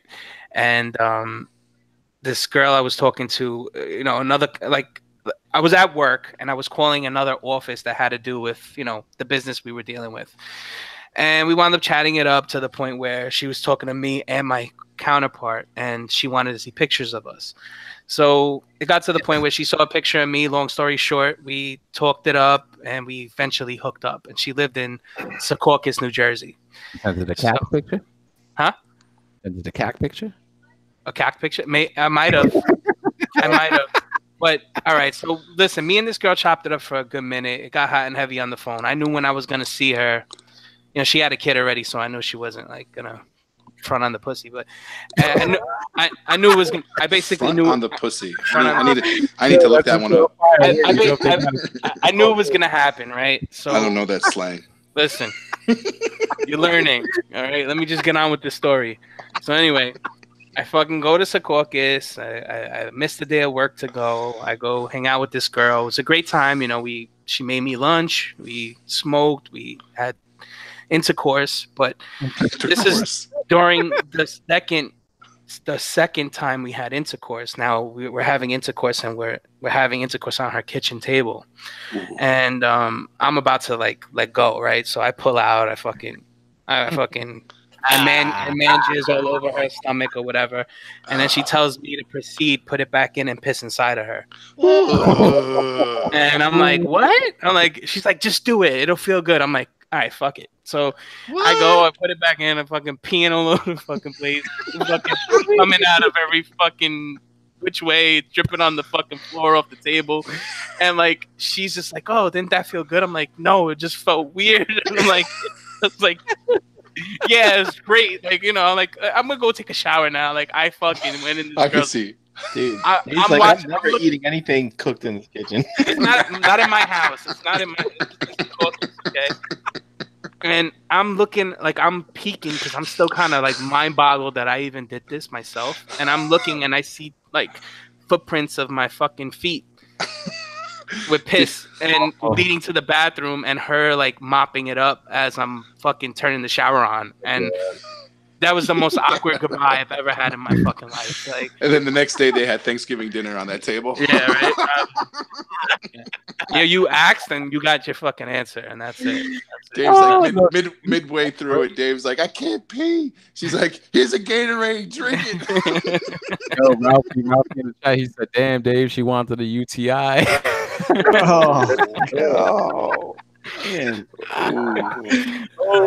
Well, you know what? That's my story too. It's very similar. You know what I'm saying? Just hanging out with a shorty. You know what I'm saying? You do your thing. You take them back to the crib. You think everything's all good, and then it's it's whatever. I always felt hey, I'm open minded, but I'm never the one usually asking for shit. You know what I'm saying? So Same shit, dude. Fucking doing the thing. Shorty got him back in the crib, and then it's like, yo, she wants me to fucking piss on her. She what? You know, just to pee on her, fucking piss on her. She want to go to the shower. Oh. Yeah, so I'm like, you know, I've never done that shit before. Nobody fucking, no chick has ever asked me to fucking do no shit like that, and you know, but I'm never one to disappoint. So, yeah. Jesus God. Christ. Gary, why do we hang out with these guys? Dude, I feel so suppressed right now.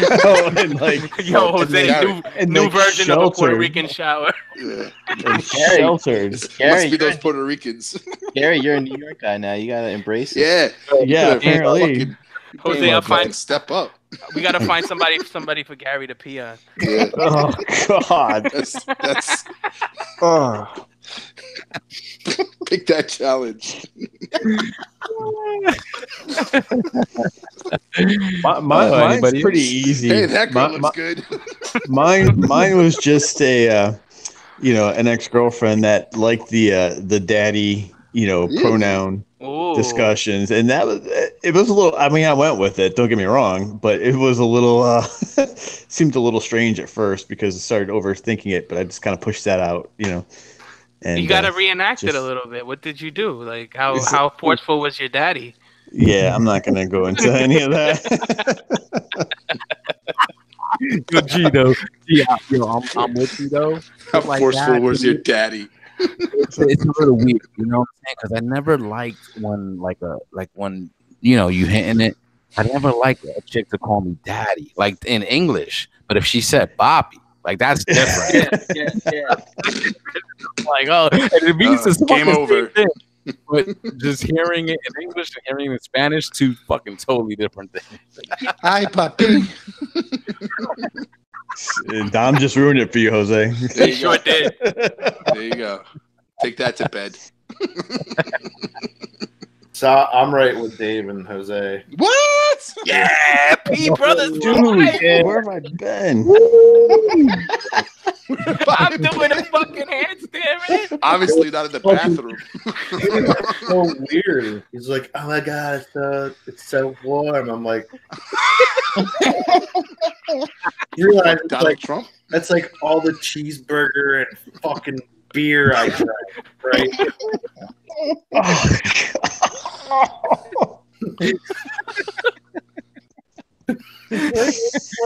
Coming out mellow yellow.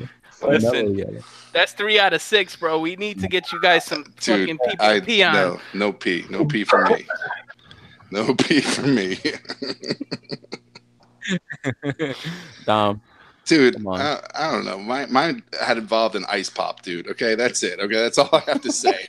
Did it go up yours or hers? No, hers, Dave. No. Hers. I was gonna say, it was a pudding pop for me.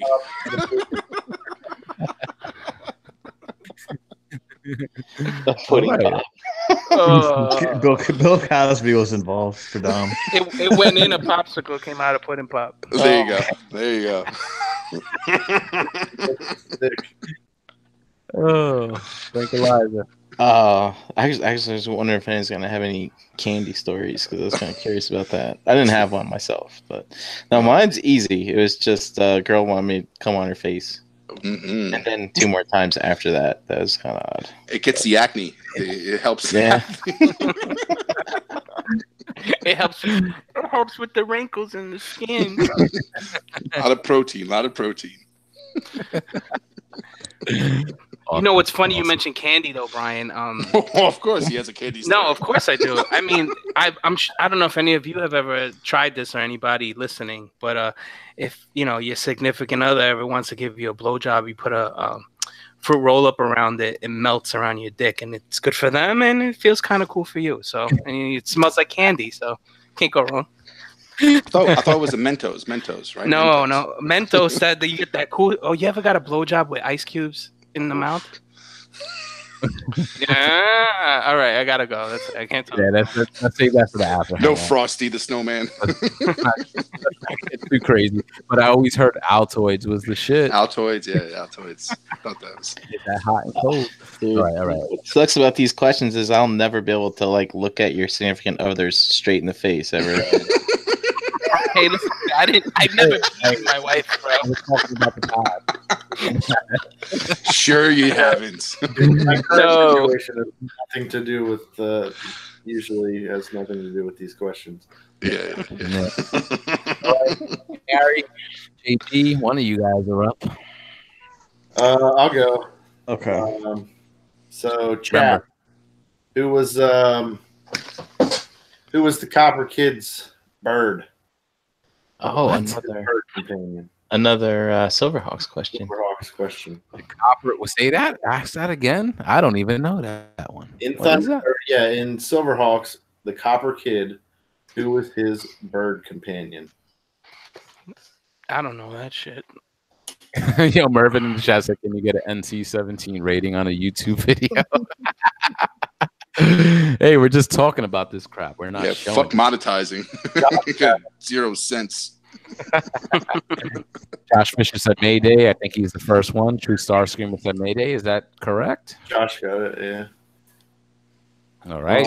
Is it one word or 2 words? Oh, you know what? Yeah. Hold on. I don't think it matters. Oh, that's not nice. You're getting technical, super technical. I don't know. Maybe I would be that technical person. Jim Hogg said Access. It's Mayday. This way had a built-in whistle. Is that true? Yeah. Yeah, Nice. I got it right here. All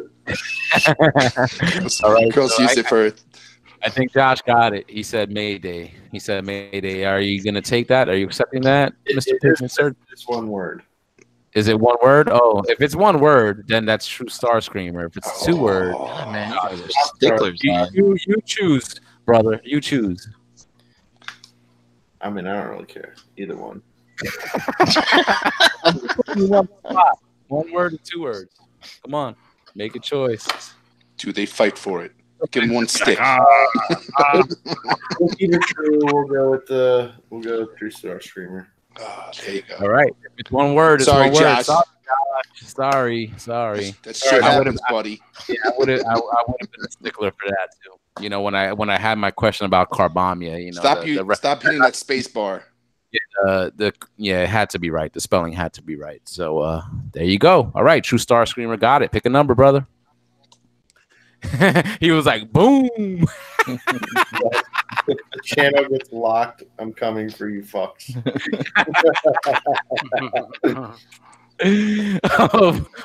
Deluxe said missed it by a leg. Missed it by a leg. That's so funny. Oh man. He said 13. Uh-oh. Oh, that's a question. All right. JD. All right. This is gonna be mild. Hey, real quick. Here's I hope he boiled that. Mayday. Boiled that. There it is. Well, that's yours from when you were a kid, but I'd still probably say boiled fucking thing.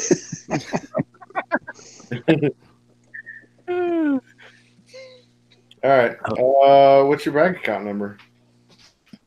Bank account number? It's not a bank account number. Yeah. 696969. Checking or savings? 1, 2, 3, 4, 5. That's the same code as my luggage. What kind of idiot who's the set as their luggage? Mine is 1076-239-5712. Did I hear a 9er in there? I love that movie. What was the question? What's your bank account number? Oh, get the fuck out of here. Hit me up through Chase. What is that? Quick Pay? Zelle or whatever it's called. Just hit me up. Yeah. Ask me for what you need. Okay. Are we ready? Yeah, we're ready. It's rather mild. Okay, good. What's your favorite condiment? Ooh. You know what? I'll go first real quick because this has been my go-to at work. It doesn't matter if I'm eating like a burger, a hot dog, or whatever. If it's something of that like, I'll fucking mix ketchup, mayonnaise, barbecue sauce, and hot sauce. And what the combination. The fuck? Fucking Rican. Try it. Fucking try. Don't fucking say it's disgusting. Try that shit. Wait. So ketchup, barbecue sauce, mayo, ketchup, mayonnaise, barbecue sauce. Anything with mayo is disgusting. Yeah. Thank you. Yeah. Jose, did you get that idea by watching The Terminal? With Tom Hanks? Remember that? Yeah, he ketchup cracker sandwiches. Gary, one packet of mayonnaise won't kill you. You know, I'm talking about those. I think it's gross. I think the texture, the taste, everything is just disgusting. Yeah. You don't like mayonnaise either, Gary? No, it's nasty. I didn't know that. I hate mayonnaise. Yeah, it's gross. Mayonnaise. I remember you said that, so I can't wait to get you a ham sandwich with mayonnaise, Dave. Jose, mayo and ham. Jose, I love you to death, but if you don't want to get slapped with a ham sandwich, I don't think you fucking do that. Dude, a ham sandwich with mayonnaise brings us back to Dave's first question. Ew. Smother my back with mayonnaise, Dave. Bread and mayonnaise. We used to call those hope sandwiches because we was hoping there was some fucking ham and cheese and other shit in them. Remember those? Bread and mayonnaise hope sandwiches. Cybertron Warrior says it seems the favorite condiment is pee.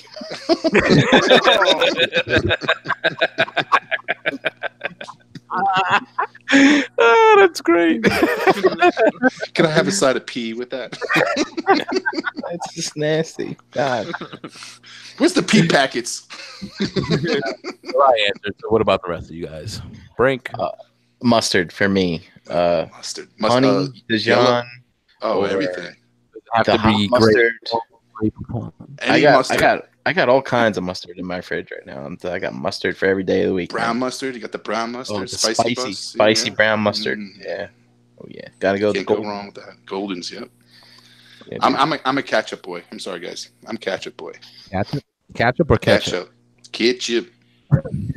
I gotta second that. Heinz or Hunt's? Hunt's is shit. Heinz. Yeah, mine's a Heinz.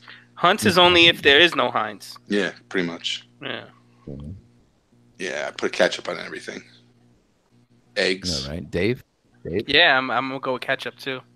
I slather my French fries with it, my burgers. Women. Hot dogs. That's how I eat my hot dogs too. Like I grew up eating them with just ketchup. Sometimes, ketchup. Sometimes onions, but I notice a lot of people do the sauerkraut and mustard or something like that. But dude, people who have kids, do they love ketchup sandwiches? Like kids, I feel like fucking kids. Like my nieces just ate the shit out of ketchup sandwiches, man. Do you guys put ketchup in your eggs? Yeah, I used to. I don't. No. That's the thing my sister used to do. So I'm just wondering. We used to substitute ketchup with for pasta, for pasta with tomato sauce when we were like down and out, Jailbroken. Like spaghetti. We would put spaghetti and ketchup together. They do. Yeah, but dude, did you used to spice it up with like oregano? Yeah. All right. Boy, yeah. You gotta do something. That's just. That's horrible. Yeah, well, you had to do what you had to do. You had to do what you had to do when you live up in Albany, you know?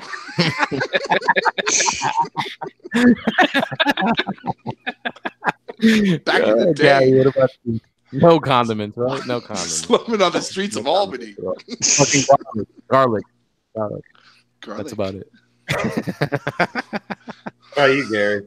No, for me, I do the Frank's buffalo sauce and a lot of stuff because it's from a sheer, technical perspective, it's no carbs and it's no sugar. It's mostly just sodium. So it's kind of like a freebie. So you can use as much of it as you want and never have to worry about it. No, wait. They make a barbecue sauce without any sugar? No, I didn't say barbecue sauce. I said buffalo. Buffalo. Okay. Yeah, Frank's Red Hot. Red Hot. Yeah. Yeah, that's one of the things that I thought you said barbecue sauce. It's that Frank's. Because if you found something, I know if you found something with no sugar barbecue sauce, I'm all in. Yeah. The anybody into sriracha? Remember that became a big thing. Sriracha, that's good. Yeah. I like to mix it with ketchup. That shit is hard because that goes on everything. Yeah. So That's for good me, stuff. mine's barbecue sauce. Oh, Nice. But as a kid, my favorite was ketchup. ketchup. Yeah, Nice. dude. I'm gonna gross everybody out. Oh. We used to go to this restaurant, right? Like my parents, they would take me and my brother to this restaurant, Bob's Big Boy. I don't know if anybody remembers. I remember that. Oh yeah, I remember Bob's Big Boy. Used to be on rest stops on the turnpike. Okay, so I'd go there, and the only things I would get is they would order me like the big bowl, like they would put pasta in or whatever, just full of applesauce and an order of fries. And Fries and applesauce? No, ketchup on the applesauce. Ugh. Yeah. That Sounds is pretty funky. gross. I mean, I might eat that if I was stoned, but that's about it. You eat anything that you Yeah, exactly. I would try anything once. Mayonnaise. And, Yo, I'm gonna fucking get Ew, mayonnaise. I can just I see love it, like, it. I love it. I You're can gonna just love see that. it curdling. Ugh. Ah, He ain't Josh- gonna know what he's eating. Josh brought up a good one, sriracha mayo. I'll Yeah. top you there. Have you guys ever had wasabi mayo? Ooh, that's See- hot. Put that on a turkey sandwich, man. Yeah. Ooh, man, that's good stuff. see, like a Chipotle mayo, I'll eat, but just Mhm. plain old white mayo, like Heinz, throw it on the Hellman's or whatever they call it. Throw it all over the. Nah, I'm good. No thanks. With all that white stuff hanging out people's mouths and they're biting into the sandwich, get the fuck out of here. Yo, Dave, you don't do Dave, that? Tuna Dave. fish. You don't eat tuna fish with mayonnaise. That's the only thing I eat with mayonnaise. Oh, Go. you got There it. you go. So you eat mayonnaise. Yeah, but bro. it's got to be light. If it's too heavy, I won't eat it. Well, we always have a cup of pee for you, Dave, to drink it down. Listen, that's not us. That was the girls. That I was the know. girls. I just Make sure it's iced. You want to chill on the rocks. I think that was everybody. All right, so I think Who's G1. last? Good luck, brother. Good luck. So I have to Take ask us home. a trivia question, right? Yeah. All right. So on the highly appreciated but often underrated 80s cartoon series Jace and the Wheeled Warriors, what was the name of the hero character's vehicle, Jace? Google that shit because I don't know it. I didn't watch that. Yeah. What fucking cartoon were you watching? In the chat, Josh Fisher Who's saying this he shit? says he sees people dip French fries in their Frosty at Wendy's. Yeah, I've that's heard the of that. thing. Yeah, I've seen that That's quite a good. bit, actually. Yeah. I've had that. Lord Battlekeeper French fries with vanilla ice cream. Oh yeah, that's My dad was always big on potato chips with vanilla ice cream. yeah, that's Good. normal. Salt and cream. Yeah. True Star Screamer was saying that what is that wasabi mayo is amazing on grilled ahi tuna. So okay, so we Ooh, got some particular taste here might in try the that. I chat. might try that. That's pretty good. I've never tried flavored mayonnaise, but I'll give that a try. Dave, you said Chipotle was pretty decent. Yeah, if Chipotle mayo, it can't just be like straight mayo. I'll try it if it's something different. Okay. All right. Okay.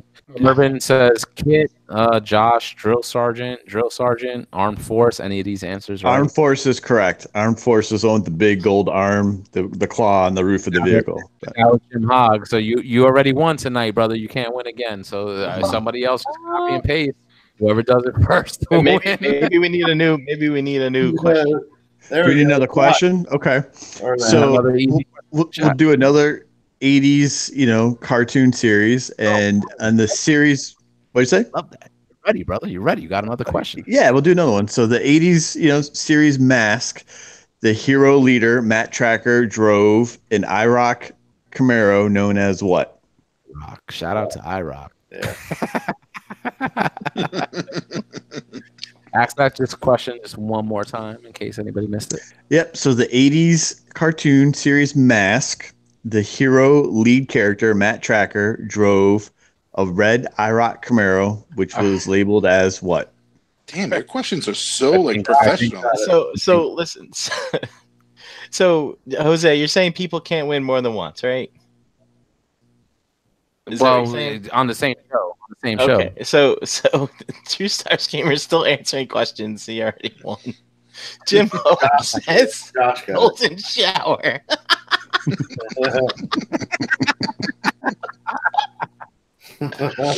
Oh man! All right. You just want to give us one to Josh, or are we gonna do another one?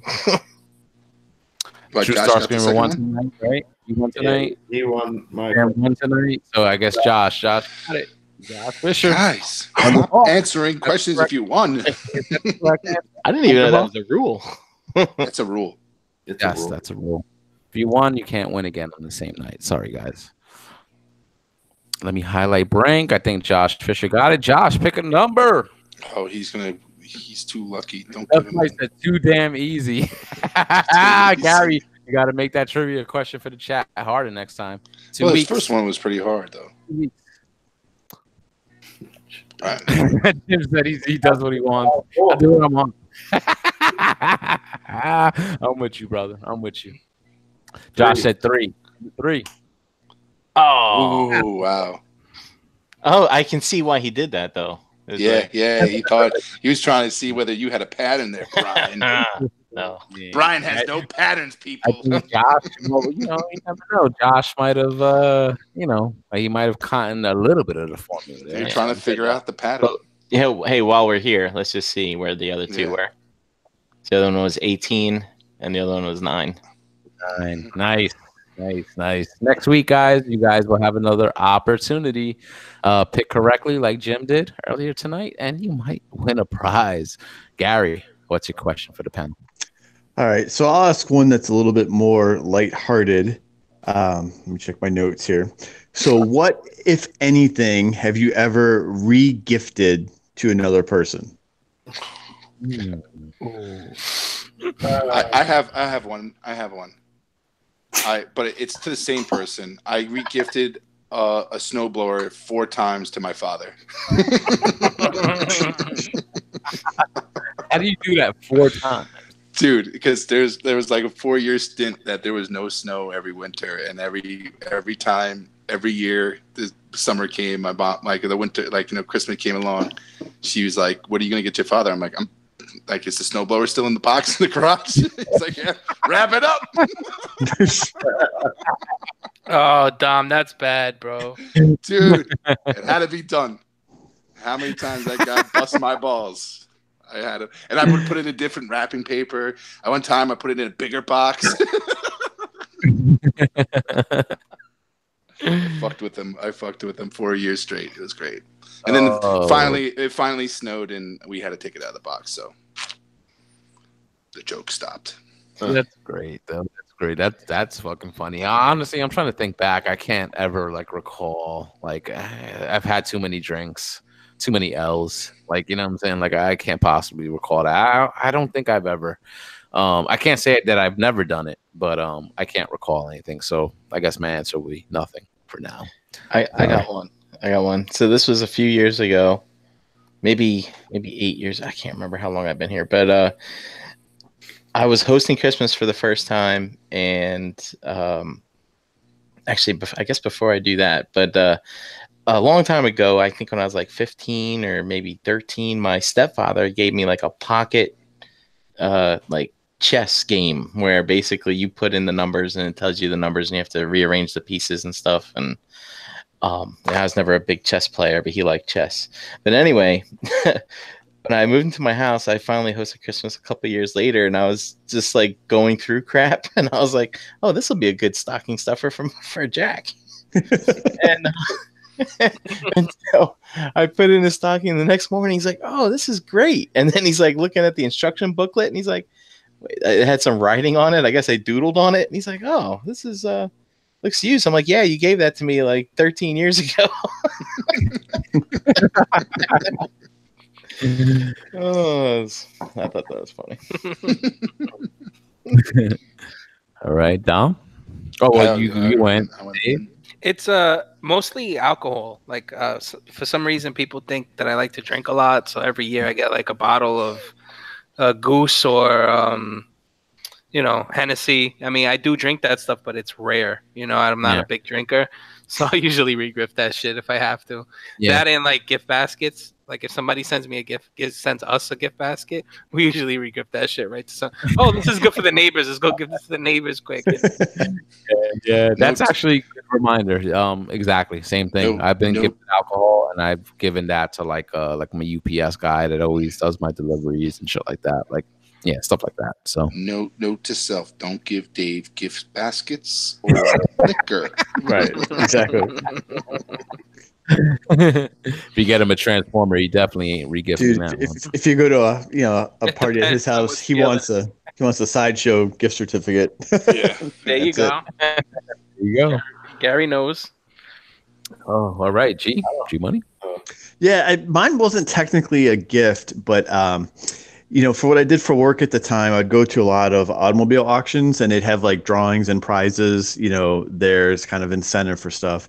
And this was probably like 99 or 2000, back when you had those big, remember those kind of bookshelf Iowa stereos with like all the lights, right? Yeah. The red and the green displays that were just kind of such a big deal.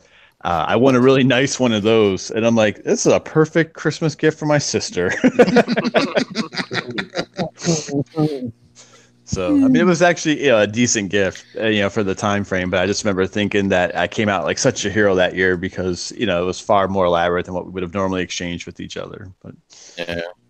So that's funny, man. Oh, dude, Lord Shadowkeeper in the chat, Dave. I think he's on your level. He's saying, give you a quarter. Give you a quarter. Oh, there you go. He knows. Just buy. If you do buy it from me, I'll get you a cheaper rate before you gift it to me. Oh my God, you're coming out winning on both ends. Oh, that's so great. All right, JT, what about you, bro? I've never really re-gifted anything. I always end up keeping it, and I don't know. Nothing that's been like re-gifted multiple times. Definitely not anything like that. I've just given shit away that I've been given. Like my dad ends up like for Christmas, he always gets everybody's like a remote controlled helicopter or something like that. You know what I mean? Yeah. Something that I might not fuck with, or potato powered flashlight, or I don't know. And but you don't repackage it and re-gift it to anybody else. So just keep it, even if you don't mess with it. Nah. I just. Oh, you want it? Oh, okay, cool. Take it. I don't have any use for that thing. or I'll just like leave it at his house. Yeah. Like, I'm taking it. Like, I appreciate the gesture, but I'm not taking that thing home. Sometimes, man, that is the thing. Like when around Christmas time, and that time is coming. It's very soon. Sometimes you just do get gifts. People don't ask or whatever, and it might not be something you want or need. So sometimes the opportunities are there to just re-gift it to somebody else, and if you could get away with it, I guess that's always a plus. Ralphie the Vendetta in the chat, he said all Bayverse figures. Rustamus says he's simply giving away a Silver Surfer figure back in the day. I think that was pretty much. That reminded me of San Jose at NJCC. My wife had bought me a Bayverse Grimlock, like bronze copper color one. Yeah. And I was trying to sell it for like, man, I don't know, $20-15 or something. It was free. It was free. Tom put this free sticker on it for like 2 hours. I didn't even know it was fucking there, and nobody took it. That's fucked up. Did I do that? That's fucking funny. That's fucking funny. Oh, well, thanks, guys. Thanks for participating, Chat Squad. Jim, you won yourself a prize tonight. Hit me up with your address. We're going to be posting a link into the Facebook group for the after hangout, so hop in if you can. And this was a good time tonight, guys. Really appreciate it. Looking forward to ToyCon New Jersey this coming weekend in Parsippany. So if anybody's watching or listening, if you're in the tri-state area, come through, guys. A bunch of us are going to be there. The entire BTM crew will be there. And BTM! and a few surprises as well. So just come through, hang out, because it's always good times. So with that, we'll say good night. We'll run it down the line, get some where you at.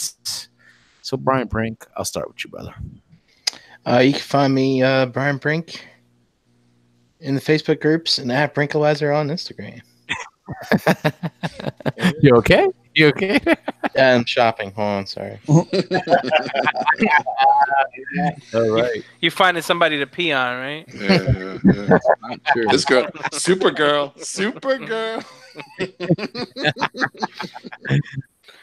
All right. Big Dom. You can find me walking behind Dave with a mop. And oh man, yeah, right. You know you're gonna ask your wife, "Can I pee on you?" My friends are doing it. Come on, please. I love you. I'm gonna pee on you, not piss on you. I'm gonna pee on you. Pee is love.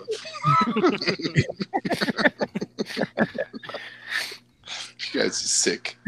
You can find me on the groups, Dominic Grasso, and my Instagram is DominicGrasso86. Never use it. And here Tuesday nights. I still trying to don't tag me.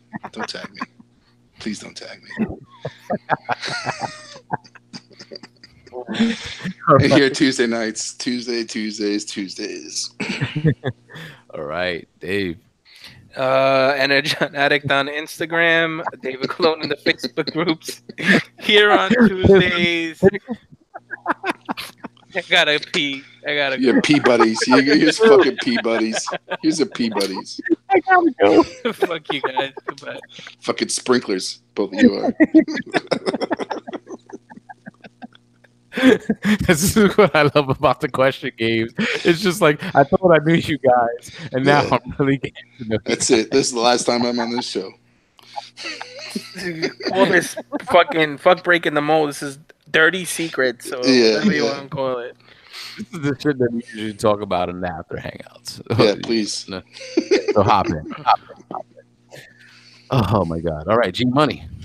Gary Allen in the Facebook groups. And I'll be at ToyCon this weekend with you guys. All right, sweet. Thanks for hanging tough. It's 10:10. I know. I'm all grown up. I'm all grown up. A fucking pumpkin in a second. He turned his camera off and everything. He's ready. Yeah. JD. You can find me not on a cell phone. Because everybody I know has a fucking thing glued to their face anyway. Hey, next time anybody see JD, give him an apple. Just hand him an apple. I'll eat an apple. Just an apple. Fuck Apple Incorporated.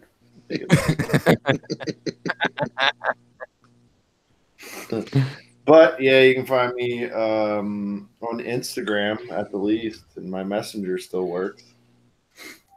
Pigment Surgery on Instagram and Xbox Live, here with you guys Tuesdays at 8 and every other Wednesday on Figure Banging, and this week at New Jersey ToyCon.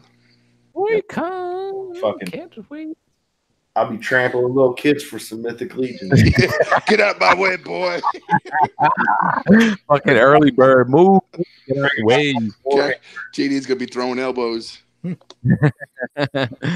Oh man. People with a hammer. To the knee. On my way, motherfucker. Well, Russ is coming. He's used to doing that shit to kids. He'll fucking be all right.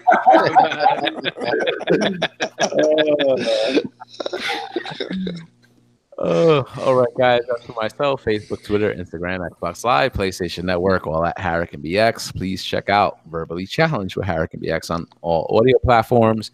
And here with these fine gentlemen every single Tuesday nights on Breaking the Mold. Before we head out, remember, guys, there's an audio version of this podcast on iTunes and Google Play. Subscribe, 5-star review, please.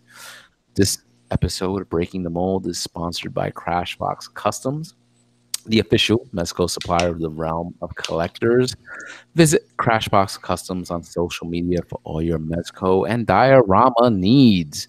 Be sure to mention the word realm when placing an order for a surprise gift with your purchase. All right, and this episode of Breaking Mode. And this show is a proud part of the Cool Table. So please pull up a chair. It's a network hub for like-minded podcasts, including Enter the Realm, Plastic Fanatics, Shattercast Uncut, Toy Detox, Nerd Rage Radio, Beer and Bolters 40K, Stasis Lock 8 Weeks, and Building Up to It, and Fresh Communication. You can find the Cool Table on Facebook, along with links to all those other awesome podcasts. All right, guys, we'll see you next week. That does it for us for tonight. Hop into the Hangout next, and be safe. Peace out. We'll see you at ToyCon this weekend. Bye. Bye. Bye. So long. Don't be in anybody.